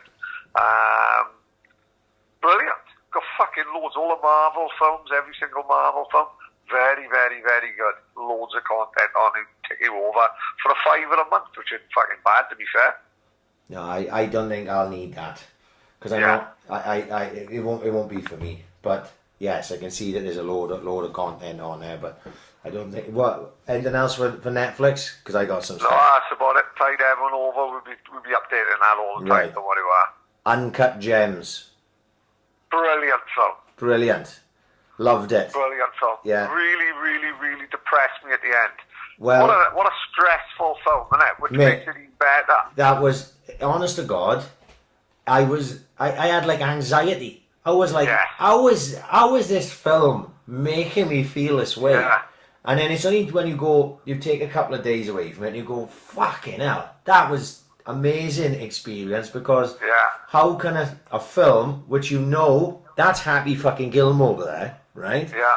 That's Adam Sandler that played Happy Gilmore, but he did such a good job of playing that character and putting you in the position where you feel so fucking tense and anxious and fucking frustrated that you can literally feel the way I felt. And I thought maybe it was just me, but every single person everyone said the same. Wayne Saunders said the same. Everyone I spoke to have said the same thing. I follow Mark Kermode on YouTube. Right, yeah. You know Mark Kermode is, don't you? Yeah, I didn't know he would have reviewed that, 'cause it was on Netflix. Carry on. No, Mark Kermode reviews everything. Right? So basically, Mark Kermode said that Adam Sandler should have had an Oscar nomination for that performance. Really? Yeah. I'll go along with that. And he said he doesn't even like Adam Sandler, and he never liked his films, right? He wasn't into the style of comedy or nothing that Adam Sandler did, but he watched that and was blown away, like, you know? And it is. And he said the same thing. He said, I got such anxiety he watched it. He said, I knew I was watching something special that it made me feel the way it made me feel, like, you know what I mean? Because it's a film, but fuck, it doesn't have to play with your emotions, like. I think the fact they got real life people in there as well. Kevin Garnett plays Kevin Garnett absolutely brilliantly. And The Weeknd plays The Weeknd, alright, as well. Yeah, it's mad, isn't it? It is a mad. It's a crazy, crazy film, but I thought it was brilliant. I tell you what I watched. I got put onto it on Twitter by somebody who, sorry if you're listening, because it was definitely someone who listens to the podcast. Johnny Tapia documentary, La Vida Loca, right? Yeah. Obviously, I think Bushby put us onto that, mine before. Right, but it was someone on Twitter that told me about it. It wasn't Bushby, but anyway. Have you seen it? Brilliant. Amazing. Absolute lunatic. Yeah, so it's on YouTube. Now, I remember, obviously, when I was younger, watching Johnny Tapia fight. Loads. I don't know how I saw so much of Johnny Tapia when I was young. Younger, I should say. But fuck me, one half exciting to watch. He was always involved. Brilliant fighter. I was always involved in fucking exciting fights. He was a maniac. He was a complete and utter maniac. And watching that documentary of how he went about living his life, absolutely fucking brilliant. You can get that on YouTube. Just put Johnny. Yeah, it's brilliant. Johnny Tapia documentary brings up. It's fucking brilliant. Did you see the Gypsy King documentary? Awesome, man. Awesome. I put his old man in the fucking the bit with his old man, when he's talking to him on the phone. Yes. You are, without doubt, Tyson, you are, without doubt, the best fighting man I've ever seen. Yeah. Amazing. Brilliant. Absolutely brilliant. And obviously, Fury just comes across so fucking well. Perfect, man. Perfect. I loved it. All three Man, episodes. there's a reason all the white white working class men relate to him. Like I told you before, I've done auctions where we've had Joshua signed gloves and Fury signed gloves. The Fury signed gloves go in a heartbeat. The Joshua ones, people can see through the act. Proper boxing, people can see through the act and tell me. Yeah. And they're not interested in Joshua. Yeah. Fury is a people's champion by a mile. Better Call Saul, season 5. Never started it. Right. So, I will say, obviously, big fan of Breaking Bad, Paddy, wasn't he? Yeah. So, obviously, I was really... Looking back, I liked Iconic was our last series of Breaking Bad when it come out every Monday. Yeah, it come out every Monday. Everyone well, what they done with Better Call Saul is they done the same. So they didn't ever put the full season just out. Right, so okay. It's every Tuesday on Netflix. So now I look forward to a Tuesday. I'm like, oh, Better Call Saul tonight when I get in from work. You know what I mean? Good? Yeah, I love it.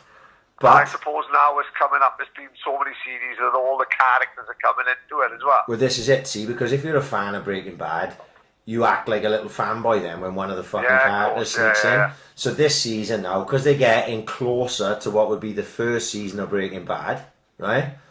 They're all starting to fucking really get in there now. So you're starting to see the weave of the story. So basically, I could finish watching Better Call Saul when it finishes. Yeah. And I could just start Breaking Bad. See? Amazing. Yeah, so I'm looking forward to that. But this season, I think, it's got better as it's gone along because obviously it's getting more and more closer to the story that you already know. Yeah. And this season has been brilliant so far. Real big fan. If you want a documentary and you're interested in sports, I've already seen it once, but I watched it again day before yesterday. Called Iverson. It's about Allen Iverson, the basketball player. Oh, that's on Netflix as well, isn't it? Have you seen it? No, any good? Yes, because you don't even need to like basketball to like this documentary. Because it's just about Allen Iverson and how he was like one of the most gifted athletes ever, right? Really? Yeah, and but came from terrible place. Right. And it's just the story of his life basically up until the fact he became one of, if not the biggest star in basketball at a stage in his career. It's brilliant to watch. I watched that, so I've seen that twice, but. I don't think I've ever mentioned it before, but I absolutely love it. Always Sunny in Philadelphia, right? Very good comedy, isn't it? Mate, it is brilliant. It is absolutely the funniest thing I've ever seen. No way. Yeah. I'm like into like series 13 now or something, right? Yeah, and I've seen them all. Like. Yeah. I'm still a little bit behind, like, but I have spells of watching. The episode's only about 22 minutes long, something like that. Like an episode of Friends, like 20 minutes. Oh, mate, it is fucking hilarious. Honest God, Danny DeVito is fucking tremendous. It's the most un-PC thing you could watch on TV now. How they get away with the stuff that they say and they do and everything. It's literally like as if, because in this world where everyone's a bit of a fucking nonce and you can't say this and you can't say that, they've gone, oh no, we're going to do the complete opposite of that and just be offensive to everyone. You know what I mean? And it's just absolutely fucking brilliant. While I remember, he's going to go mad with me because he says he goes on about all these fucking TV programs and he fucking misses out some of the best ones. Stitchy, Stitchy, always fucking idolise Stitchy. One of my close idols when I was a kid growing up. I'd always copy Stitchy, a few years older than me. Got lucky enough to get me 2 of my jobs. Stitchy played a massive part in getting me both of them, in all fairness. And he reckons we're fucking mad that we've never seen Vinyl. Right. On HBO. He reckons, Pad, it's all about Andy Warhol, Mick Jagger, produced by Scorsese, produced by Jagger. He reckons Vinyl is absolutely fucking amazing. He always goes on about another one as well. Irish. Say it again. Irish one or something. He's fucking told me about Love it, mate. Love it. It used to be on YouTube. Now I think it's on YouTube Premium. Like you might have to pay a couple of quid for an episode. It's like an Irish gangster drama. Yeah. That she reckons it's fucking brilliant. Yeah. Vinyl and love it. He has messaged me a couple of times to tell me I'm fucking missing out, and I always fucking forget. I always forget. Love, hate. Love it. It's supposed to be great. Yeah. What's I got written down here? Ozark season 3 tomorrow. I'm landed. Fucking, I'll be on that. Right. Now, I was thinking about maybe, because obviously I got extended time off. I still haven't got into Peaky Blinders, right? Right. I hadn't even watched one episode. Worth starting. Now, that didn't fill me full of confidence, eh? No, it's good. Listen, it ain't Sopranos. But it's good. I don't know why. I really don't fancy it. Right. I can see why. I need convincing that I'm fucking wrong. Even though Louis have already told me I'm wrong, because he's seen it. No, it's good. Like I said, we listen, what we've just said, right, is very high benchmarks. Right on when everyone reads about it. Narcos, it ain't Narcos. Certainly ain't on the fucking par with Godfather, is it? Right. Ozark, I don't think it's going to be on a par with. But it's good. You know what I mean? If you haven't seen it, you've got to see it. Right. Maybe if I get time, maybe if I get a chance, I'll fucking get into that. But I tell you what I do fancy, which I've never watched, is still on Netflix, The People versus O.J. Simpson. Oh, no, you've missed out on one. Skip that Right. and go on the BBC iPlayer, Right. And something called Storyville. Right. 5 episodes, about an hour and a half episode. It's O.J. Simpson from birth Yeah. to now, right? Right. It's probably one of the best documentaries you will ever see. Forget about The People versus O.J., which is absolutely fucking brilliant, Right. right? Just go straight to BBC iPlayer tonight, download Storyville episode 1 to 5, O.J., All-American Hero. It is sensational. Right. Amazing documentary, man. There we are. You sold it on me. Peaky Blinders and go fuck itself. Throw a flat Yeah, cap in the fucking that bush. is way more than better than Peaky Blinders. Nearly had this week our friend Darryl Johnson, Right. if we were on all lockdown, just to hear the story about him nearly being fucking stuck in America for the last 2 weeks. Yeah, that was strange, Yeah, isn't he flew to, the plan was Atlanta, Orlando, then Mexico. Booked this amazing hotel in Mexico. Gets to Atlanta right in the middle of all this fucking outbreak. As he gets to Atlanta, that's where everyone's shut down. And the story he got about fucking travelling around America, just trying to get home, is fucking a stark story about what could happen. Just sliding doors, like we always say. We'll have Dal on one day anyway, just to talk about music and life in general. Yeah, he got me into the wire. Story. Huh? Darryl got me into the wire. Listen, Darryl, he loves all pop culture stuff. He's been all around the world. Darryl was going to fucking New York in fucking 1982. You know what I mean? Yeah. America mad. But the story he got about nearly getting stuck out there is it's quite scary, actually. You know what I mean? How close you can get to being stranded on the other side of the world when you think about it, all the hotels are closing. So Darryl's on the fucking streets. Fucking very, very scary, like. No, there we are. We'll have Darryl on. I got this is where I'm going to talk about part of the conspiracy thing, right? Hang on, before we do that, let me leave that first. Pastel, bit of good news. They signed. I've seen it. Amazing. Good for them. Pastel, obviously AIC effect. We're taking full credit for that. They signed with Spirit of Spike Island, which is a record company. Does Claws as well, I believe. Yeah. Did what? They do Clobber as well. Spirit of Spike amazing. Island. Yeah, like fucking all that type of Stone Rose type of fucking stuff. But that signing, I don't know any more about it than that. But fucking chuffed for the Pastel boys, because one of my favourite podcasts that we've done in recent fucking times was meeting them too. And amazing boys. Hearing a story, they were good as fucking gold. Had massive feedback on that podcast. People still listening. Really? Still listening to it now.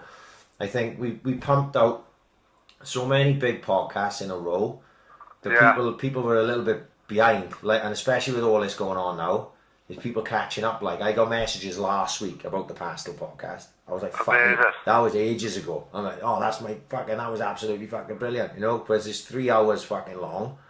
and a lot is going on at the minute. Maybe people aren't in the car as much as they were. Like, I know for a fact, Yeah, I'm of course, fucking not. yeah. So maybe they're not getting their podcast listening, like, as much as they fucking usually would, like. But Yeah, that's right. I'm chuffed for And that those. maybe people will have more time on their hands, mate. Yeah, well, this is it. Yeah, it's just a matter of, you know, if you get opportunity to sit down, maybe to listen to this, or you know. But I hope to you. It's just a shame, obviously, with everything sort of being cancelled. That gig now that was supposed to be April 11th in the bunkhouse. You know, me fall by the fucking wayside. But I see the bunkhouse are doing things, and they like. Yeah, they are. Jordan's having a go in fairness to him, Yeah, trying to get live music and then just streaming it. And, you know, I don't know how long that'll last before... Fuck, do you think we'll have a full lockdown? Italy, China style? I think it's 2 weeks away, but I think it's coming. You 100%. think so, yeah? You know what I mean? It's like the cases are going up daily, the deaths are going up daily. And I think it's going to be a matter of time before... I'm just looking at it's happened everywhere else. Why wouldn't it happen here? You know, why not? Yeah. You know, I think it's going to happen. I think they just listen. We basically on lockdown on everything but word now. When he basically said we on lockdown. No fucking listen to it, mind. Every fucker's up pen of hand taking photos. Yeah, but that was what he did say, didn't he? You know what I mean? That was what he just didn't actually. That was what whether he wasn't brave enough. He didn't say lockdown, he did don't he? want the economy to totally fall up his arse. You know what I mean? Yeah. That he didn't say lockdown, though, did he? That was No, the of course one. he didn't use the word lockdown. Didn't use no. the word lockdown, which I thought was tactical, obviously, like. Yeah, of course You know what I it was, mean? because he does still want people to go to work. Yeah, yeah. And, you know, you look at those tube trains and things of that nature, that just seems like madness to me. Of course it at does. this time, Absolutely ridiculous. you know? How the fuck? I know that's how people have got to get to where, you know, and are they key workers or not? And I don't know. I think there is still a section of people which will never take it seriously. You know what I mean? Yeah. And like I said, I've said in the past, you know, in a year's time, we'll know how serious it was. We won't know in 3 weeks, because in 3 weeks' time, if it's as bad as it is in Italy now, we'll think it's the end of the world, even though it's Of not. course we are. Even though it's not, we'll think it's the end of the world, even though it's not. So we can only, when you look back and it's all said and done, however long it is, hopefully in a shorter period than than it needs to be, and with the less loss of life that it needs to be, and we can look back and say, do you know what? It wasn't as bad as it could have been. Hopefully, that's what you want, like. Yeah. This is one thing I saw today, right? Now, I'm not trying to poo-poo the fucking coronavirus. I'm not going to say that like I did a couple of weeks ago. Like I've said, I'm taking it serious. I'm fucking in my house. We are doing this podcast because of isolation and everything. I'm taking it fucking serious. I'm not going to take the risk. I ain't going to be the guy that said, it's a fucking joke, and then caught it, and then fucking died of it. Exactly. You know what I mean? I'm not going to take that chance, right? But these are World Health Organization figures, okay? Right. Since coronavirus started till today, 23,593 deaths, right? Yeah. It's a lot, isn't it, right? Yeah, of course it is. It's a lot just because of this. Like, it's 22,000 people that wouldn't have died if it hadn't been for coronavirus. Wouldn't have died if it hadn't been for coronavirus. That's right. So it's a lot. But it's just perspective, right? So everyone just needs to, like I said earlier, turn the fucking news off and try and make the positives of this, right? Because people die every day, right? People don't die of coronavirus every day until recently, but people die every day, right? So 378 people a day, on average, die of snake bites, right? Coronavirus haven't hit that yet, right? You know, like, it has hit that many, but I'm just trying to give a perspective of it, right? Right. People get murdered, like, over 1,000 people a day, 1,200 people a day get murdered, like, right? That's 464,000 people a year. It's fucking, people will die of other things as well as coronavirus. So it's not the Black Plague. It's not going to wipe out 2/3 of the population of the fucking world. Mosquito bite disease kills like fucking over 1,000 people a fucking day. You know what I mean? There's plenty of other things that people die of, and there's obviously worse than that. If you go up, suicide is 2,000 a day on average. Ridiculous. Right, that is crazy, isn't it? Crazy. 800,000 people a year of suicide, right? But we didn't decide to shut down the economy because of suicide, because obviously a virus is different to what suicide is. But what I'm trying to get at is just perspective of scales of people. People will die every day of multiple different things. So, you know, this is crazy. I didn't even know this, but heart disease is 9.4 million people a year worldwide. Unbelievable. That's 25,840 people a day. Unbelievable. So more people will die today of a heart-related disease worldwide than have died since the start of coronavirus. Yeah. Right?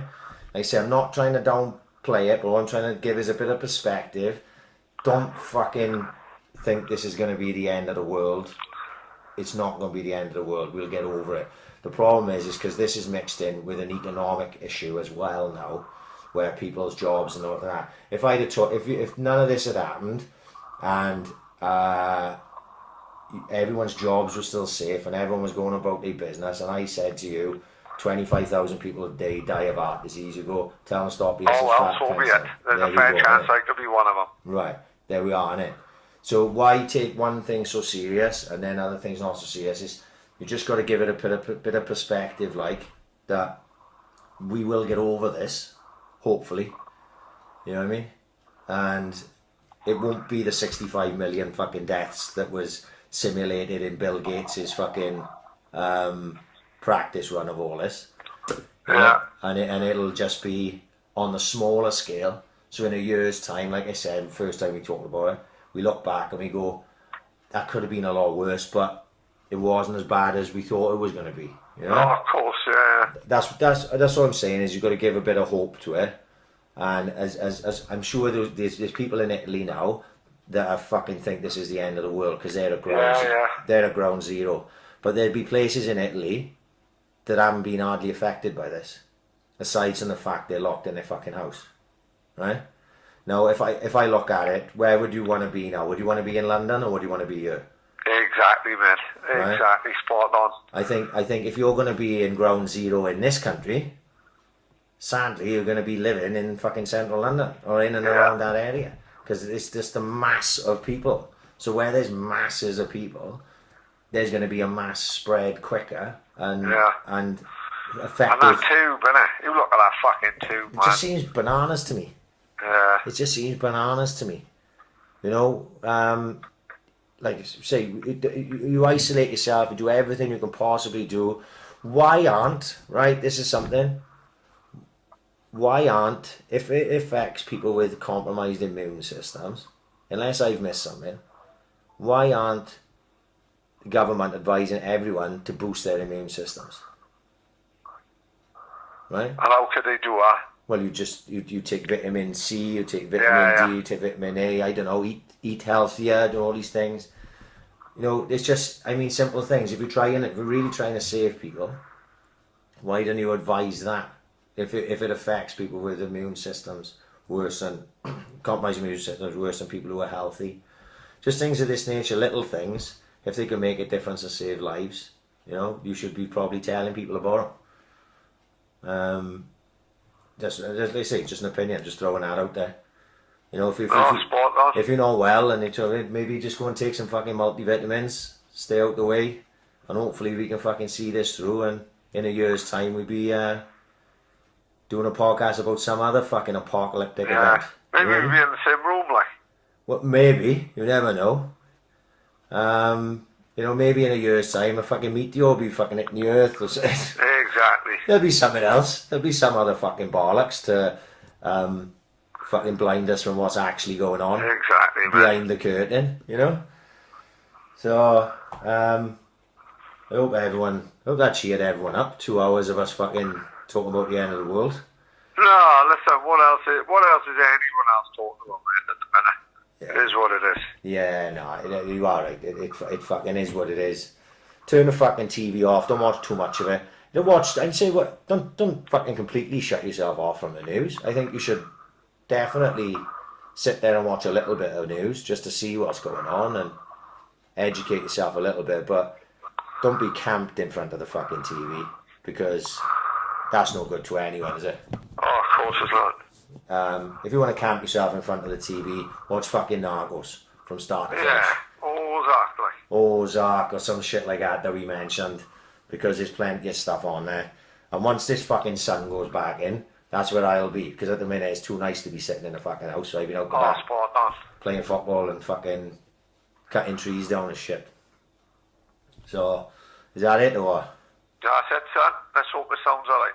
Yeah, well, whatever it is, it'll be going out unedited anyway, and as was, and hopefully this time next week we'll have a bit more positive news. Yeah, exactly. Problem is, it probably won't be, because I think the worst is going to come. But whatever, stay inside, keep your fucking nut down. Don't go up Langland thinking it's fucking summer holidays and you budgie smugglers. Think of other fucking people, and enjoy your time out of the time off work if you can. Yeah? Exactly. Yeah, if you Enjoy can. your time off the grid, out of the rat race. Just make the fucking most of it. Yeah. It's just never going to happen again. Yeah, WhatsApp groups have been fucking keeping me going. Absolutely amazing. Yeah, I agree. They're worth the fucking Wi-Fi fee alone. Oh, absolute. The banter have been absolutely fucking tremendous in Wi-Fi groups countrywide, I would imagine. So just enjoy that, and hopefully, God willing, we'll be both be back here next week. Maybe Paddy on the end of the phone. Depends how it sounds. If it sounds fucking awful, we won't do it. But if it sounds alright and people want us to do it, we'll just do another one next week. Yeah? Yeah, of course we will. There we are, Pad. Right, we're going to get Right, the fuck take out care, of guys. See you later, Sam. Peace out. Yeah, that's all,